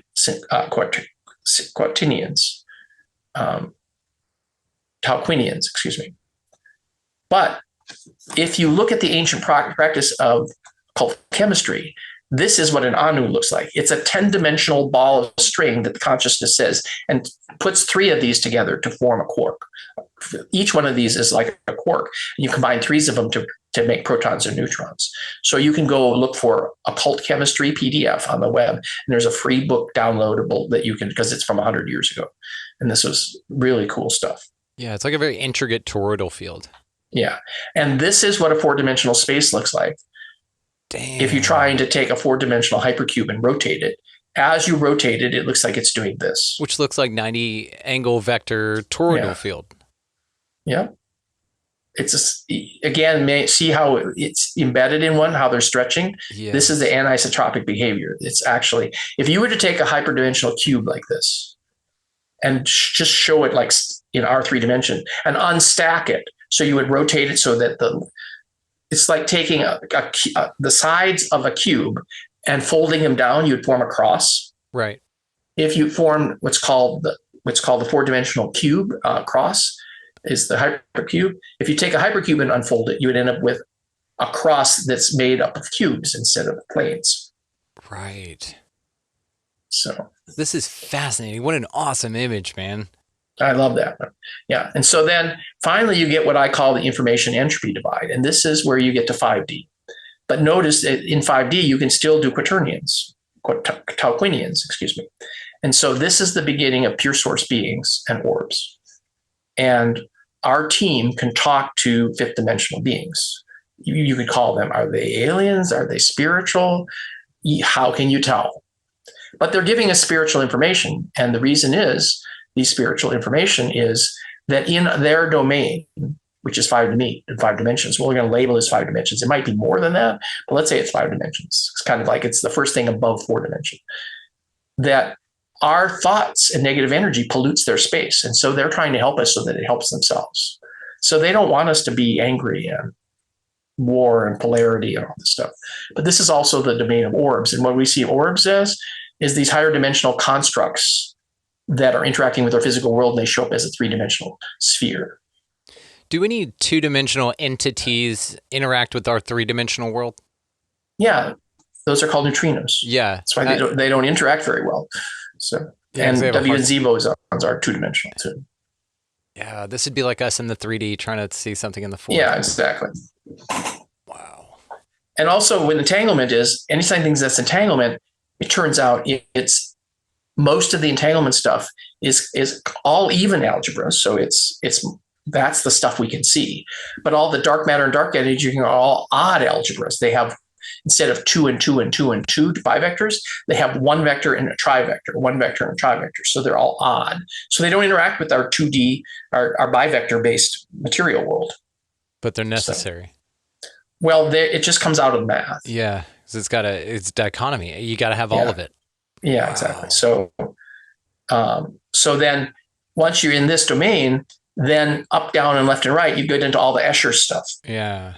Yeah. You know, whether it's the moon picture that he's looking out the little thing on the moon and he's looking out one window and looking back in on the other window, you know, or whether he has the stairways around that are going around an infinite loop, or whether you're in the dream time. So maybe dream time isn't really 5D, it might be 6D or more.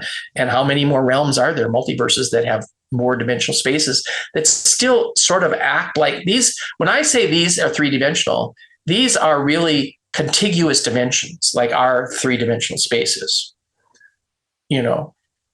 And then I finally get to the point where I say, okay, once you have an ND, an arbitrary number of bit dimensions, then you have the simulation, bit physics simulation realms and the meaning and the law of attraction. Okay. So this now here is no longer has these properties like Escher, where it's actual 5 dimensions and you have up, down, left, right, north, south, you know, east and west, and then 2 more dimensions. It's hard for us to imagine that. Jeez. Okay. And in this domain, thoughts, you can turn thoughts into reality. So you can create your own food, you can create your own body. There's no quantum field theory essentially is the message of thought, and you could create anything you want using quantum field theory in 6 dimensions. So, you know, there's a story. I had a guy named Samuel Chong on the show, and he brought a book written by a guy named Michel Desmarquet, and it's about this journey to the 9th planet, the Tuluba prophecy. And in that, these 9th level planet beings in 3-dimensional space have transcended sexuality. They can also manifest anything that they want, and then they can turn themselves in or create beings out of nothing. This is why they don't need to reproduce like that. But it's in our 3-dimensional space. Yeah. Do you think they can pull that from another dimension and have it here? Yeah, absolutely. I mean, Mark Gober's book is brilliant because about that. He's basically saying, look, if you're an advanced civilization of aliens or angels or whatever you want to call them, and you were beyond 3 dimensions. You could choose to, you would be much more advanced than we were. And you would know that spiritual and hyperdimensional spaces goes hand in hand. And whether I want to label it aliens or angels, right? It's a spiritual domain and thought domain, Right. So, Mark does a great job in talking about that. So. He does. Shout out Mark. We're going to have to get together, all 3 of us, and do a show like this. Exactly. That'd be awesome. Yeah. So this is where the bit physics come from. The correlatum comes from here's the matrix where you start creating vectors, thought vectors. And in fact, this is law of attraction. It's all these little thought vectors, and each one of consciousness and all the subparts of our consciousness, each of these little wells of consciousness like this. Think of it as each one of those is like a bullseye, which represents our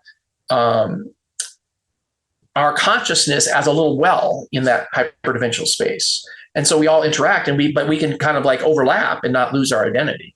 Yeah. So this is a pictorial view of that. And then finally, we get to the infinity divide, where you have an infinite number of dimensions. And that's love and angels and God. And notice that you have to have meaning here, law of attraction, before you can even represent love.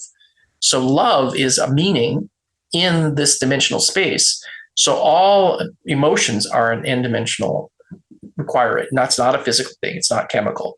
It's not even in the brain. That's why people who have near-death experience infinite love beyond words, and they can't put it in words.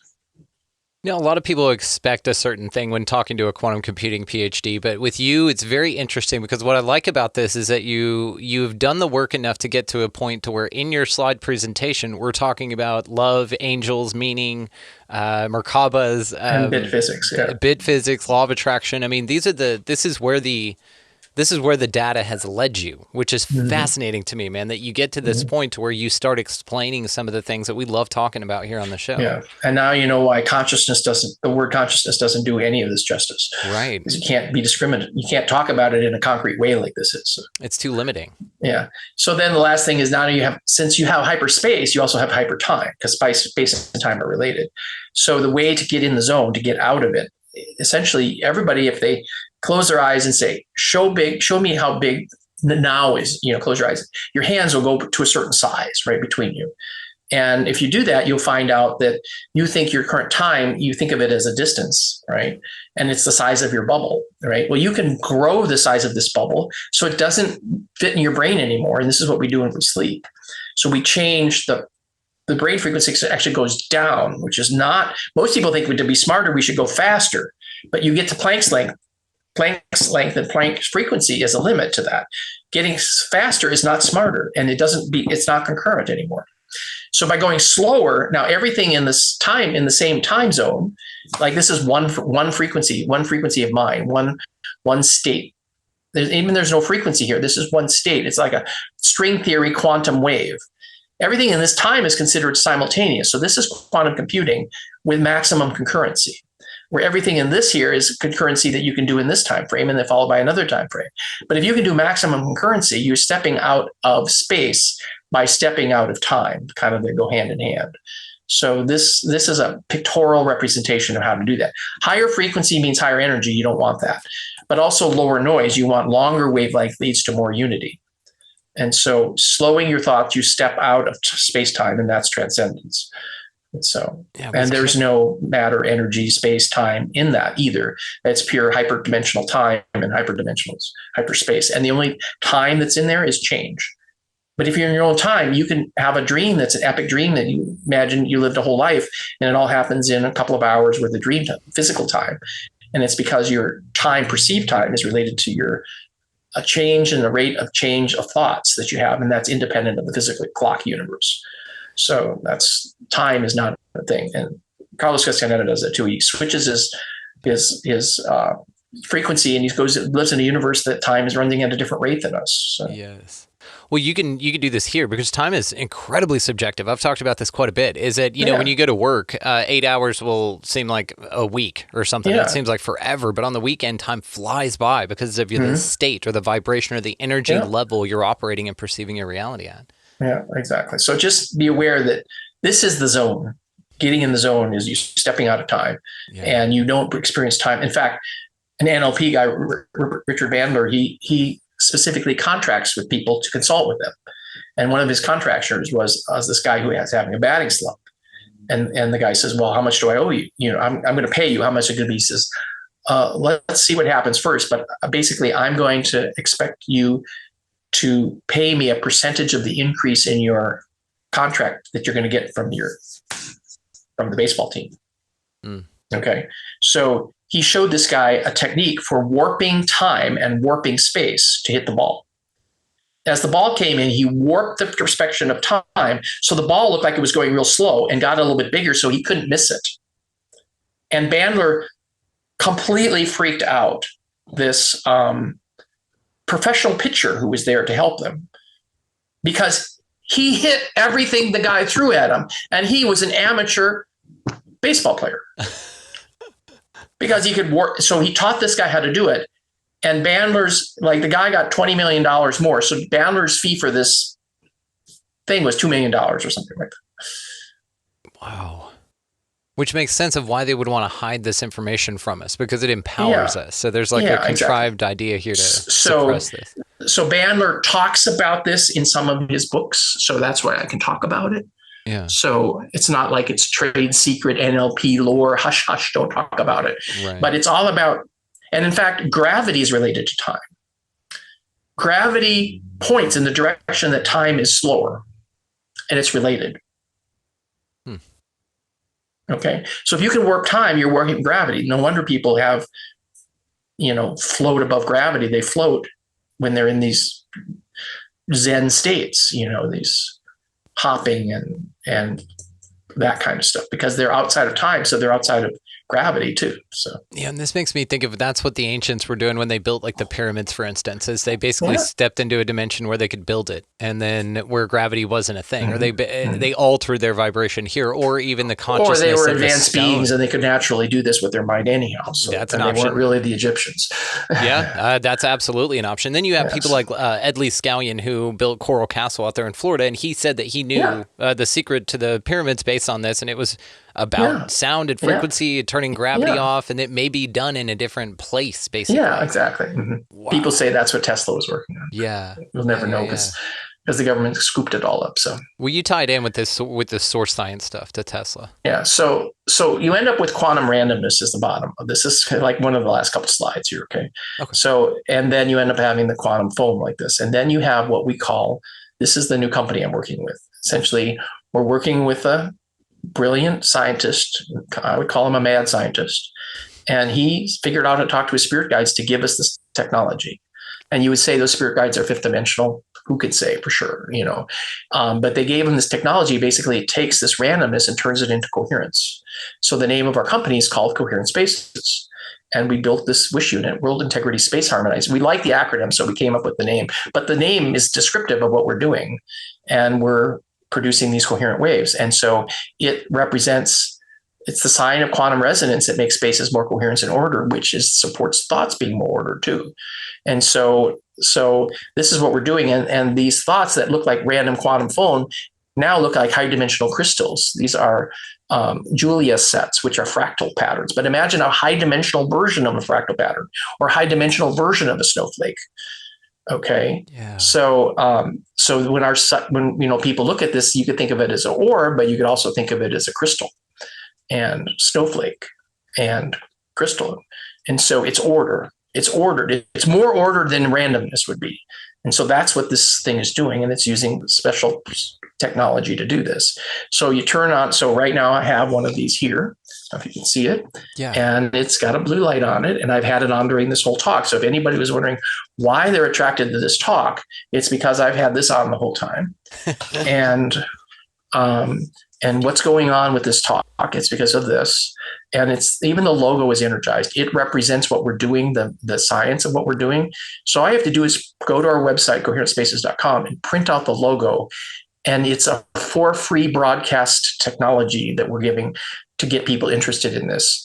You don't have to, we don't just print out the logo and put it around your house and show what happens to you and your animals, and put it under your plants and see what happens. Because this is picking up the broadcast that we're doing with the satellite network we have. And and it picks up this same pattern, with a lower fidelity. But then if you go buy one of these and you turn it on, it was designed with specifically electrical and source science awareness. Okay. And that's a quantum resonance using very specific materials, layout, technology, special powders, special frequency crystals in here. All that makes the species more coherent, and negative thoughts and emotions disappear. They're not supported. Those things are too low frequency, too low of a complexity, and aren't supported in that environment. They just drop out and they disappear. And so it's a communication device. It supports your higher self and intuition. You can think of it as your new best friend. It's like, oh, now I can use this to help me talk with my higher self, which is my higher self is really my best friend. And we just are disconnected from it. So this thing helps you connect with that. And so where our target is autistic kids. Autistic kids love this because they're disconnected from their physical brain because of all the negative energy in the physical universe. So this helps insulate them from that, but we could use it in any kind of therapy clinics, any kind of offices, elderly home. And so we have, this is not a medical device. We're not making any medical claims. We've done early production of this. This design has been around for 30 years, and the inventor only says it's now time to release it to the physical world. So he's licensed us to build this. So it's been around for a long time. We have a lot of, on our website, we have a lot of testimonials based on the small number that we've already sold. And so now we're ramping up sales and releasing this information that people, now that we're kind of in the early thing. And, I'm in charge of manufacturing. So I'm building another couple hundred of these.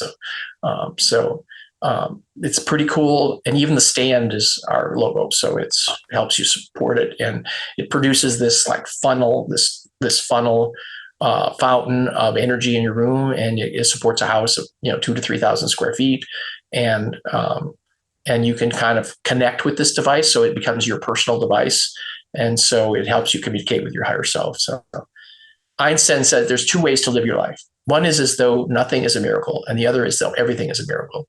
Well, ever since I've been involved with this project, everything is a miracle because it's the kind of people we work with and stuff like that. And so here's how you get more information on all this. And here's a picture of all of those icons a little bit bigger so you can see them again. And he'll put these in the notes too, where you can get it, the coherentspaces.life, my Deep Reality book, and Quantum Doug for all my papers and stuff like that. So that's the end of the actual talk. Dude, absolutely outstanding. So it probably breaks your new record for the longest time that you've talked to somebody. It's pretty close. It's pretty close. But what I love about your Wish unit, and you and I are working on some things together that we're not ready to discuss publicly yet, but we'll definitely have you back on whenever that rolls out. But I love it because it's almost like a chaos castrator would be another really cool way to put it, because it takes the balls out of chaos. I love it. Yeah, exactly. It takes the chutzpah out of it. Yeah, it just drops out because it's not coherent with it. So it doesn't fit. It's law of attraction. Yeah. It's like people have also gone in and used this in like an office setting or a therapy, clinic like setting. And the people who weren't compatible with that frequency didn't want to stay there anymore, and they left. Which was good.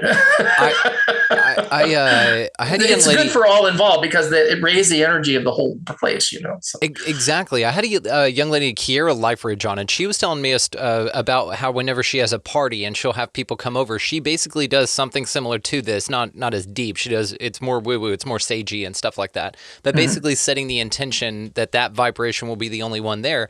And she said all of a sudden people that were going to be a problem at the party, that were inherently just low vibe, would not show up. They would call, they would be like, hey, I'm busy, or hey, I got in a car or flat tire or something like that. Something would prevent them from actually entering the space because vibrationally they weren't a match. And so what I love about this is as much work as we can do on ourselves, your unit, this Wish idea, that it's basically a vortex bringing in good energy and that chaos can't exist around it.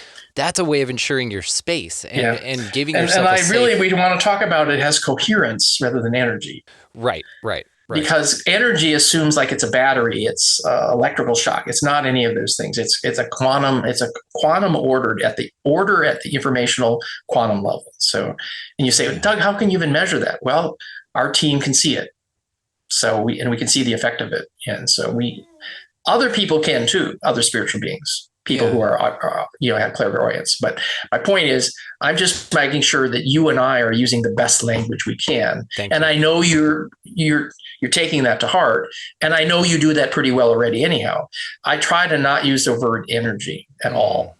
And I don't even hardly use the word frequency. I use information, complexity, prana, and I talk about hyperdimensional spaces. And so look at that language, and none of the energy concepts fit in that space, in those set of words. So it's further defining the clarity, and I'm grateful for it, man. I love it. Any advantage that we can have, and especially when it comes to the way that we talk about things, because our speech, abracadabra, as I speak, I create. So I love it. Absolutely. You understand NLP enough to know that I know enough doing it for the best good. I know enough to get a little frustrated by it, that I'm not doing it 100% all the time, which is good. That's an indicator. That means I've still, I'm a work in progress. You're aware.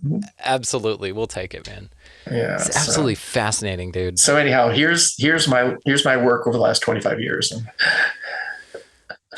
Well, it's so interesting, and it's so continuous. Like it seems like now you're just getting going. It seems like now is when it's needed more than ever. And so the things that you've been basically training for, like your first few levels of life, led you to here, and now you have this quantum sword in this reality that now is the most advantageous. I don't want to say weapon, I would say tool for exploring and pushing. It's a quantum hug.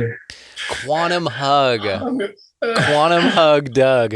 I love that. Dude, that is absolutely fantastic. Yeah, because any kind of terminology that has to do with battle is not what we're trying to do. Right. It's just like we have a life review. Nobody's judging you but yourself, right? Because you realize, I really caused all that pain. Same thing is going through here. We're not battling anybody but our internal self, to raise our awareness. And that's not a battle, that's a journey, so.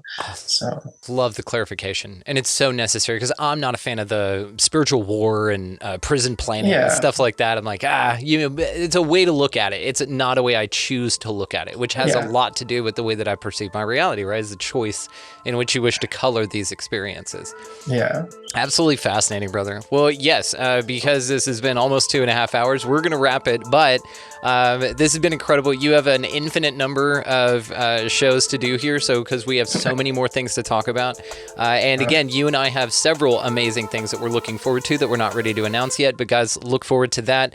So, of course, Deep Reality, Why Source Science may be the key to understanding human potential. Linked in the show notes, guys. Definitely check it out. Dr. Doug, I can't thank you enough. This has been incredible, dude. We will definitely be doing this again. Thank you, sir. Thanks so much for inviting me today. Looking forward to having more conversations with you. Absolutely fascinating and mind-blowing. Just want to take a second and thank Dr. Doug Matzke for coming by and hanging out with us. And guys, listening audience here, we have a lot more to look forward to with Dr. Doug and I. So stay tuned for that, and we will be rolling that out soon. But in the meantime, look forward to his book, Deep Reality, Why Source Science May Be the Key to Understanding Human Potential. That and all of the ways to find him will be located down in the show notes, guys, so make sure that you expand your reality by researching him a little bit further. Down in those same notes down there, the episode description, as it's also called, that is where our resource links can be found as well. You've got Food Forest Abundance, Get Your Freedom from Fear on, you might as well, the link's down there. Also, OPUS, the Organization for Paranormal Understanding and Support. If you listening here, I'm talking to you, want to start your own podcast, then we have partnered with Red Circle to make it even easier for you. There's a link in the show description down there titled Start Your Own Podcast, and highly recommend to anybody that has the itch, go ahead and do it. It's easily one of the coolest things ever. Also, if you were wanting to really level up, Dewey Taylor, who's been on the show before, runs something called the Manifestors Guide. Now, I've been a big proponent of this. It has incredibly helped me in the most amazing way. And so he has a scholarship offer for you, the listener of this show. Just type Expanding Reality, all caps, no spaces at checkout, and he sweetens the deal even further than that. Now, also, while you guys are down there, check out expandingrealitypodcast.com. That is where the video version of this, which I highly recommend everybody check out because there's a badass presentation that Doug brought along with him. That is where that can be found, as well as all the links to the socials go there. Our store is there, which is changing big time. So you guys see anything up there that you like, go ahead and scoop it up. It's all going to be changing very soon. but in the coolest way possible. As well, down there at expandingrealitypodcast.com, that's where you can sign up to become an Expansive Insider. Now, this is one of the coolest ways to support the show that supports the shit out of you and expanding your reality. Tons of bonus stuff going on over there, guys. But if you don't want to take advantage of that, but you're still like, damn, the show is kick-ass and amazing. You had Dr. Doug Matzke on. I can't believe that shit. How do I support? We've taken care of that for you. There is a link down in the show notes titled Support the Mission, and that is a wonderful way to contribute to the show that contributes so much to your life already. And I'm grateful for everybody for practicing value exchange. I had a lot of faith in that. You guys are absolutely crushing it. So thank you, thank you, thank you. All right, guys, go out into this incredibly beautiful, mysterious, and amazing place and go ahead and pick up a piece of litter while you're out there. Don't let that shit go. Also, buy somebody online around you a coffee or a meal. Something small goes a really far, long, huge, impactfully amazing way in the collective. Also, while you're out there just crushing it at life in general, go ahead and get out of the left-hand lane if you've got somebody behind you wanting to pass there. And of course, and above anything else, guys, go out into this incredibly mysterious, miraculous, amazing place, whatever the hell this thing is. And y'all just be good to one another. Thank you so much for listening, for watching, for engaging, and just being the coolest sons of bitches ever. We'll see you next time.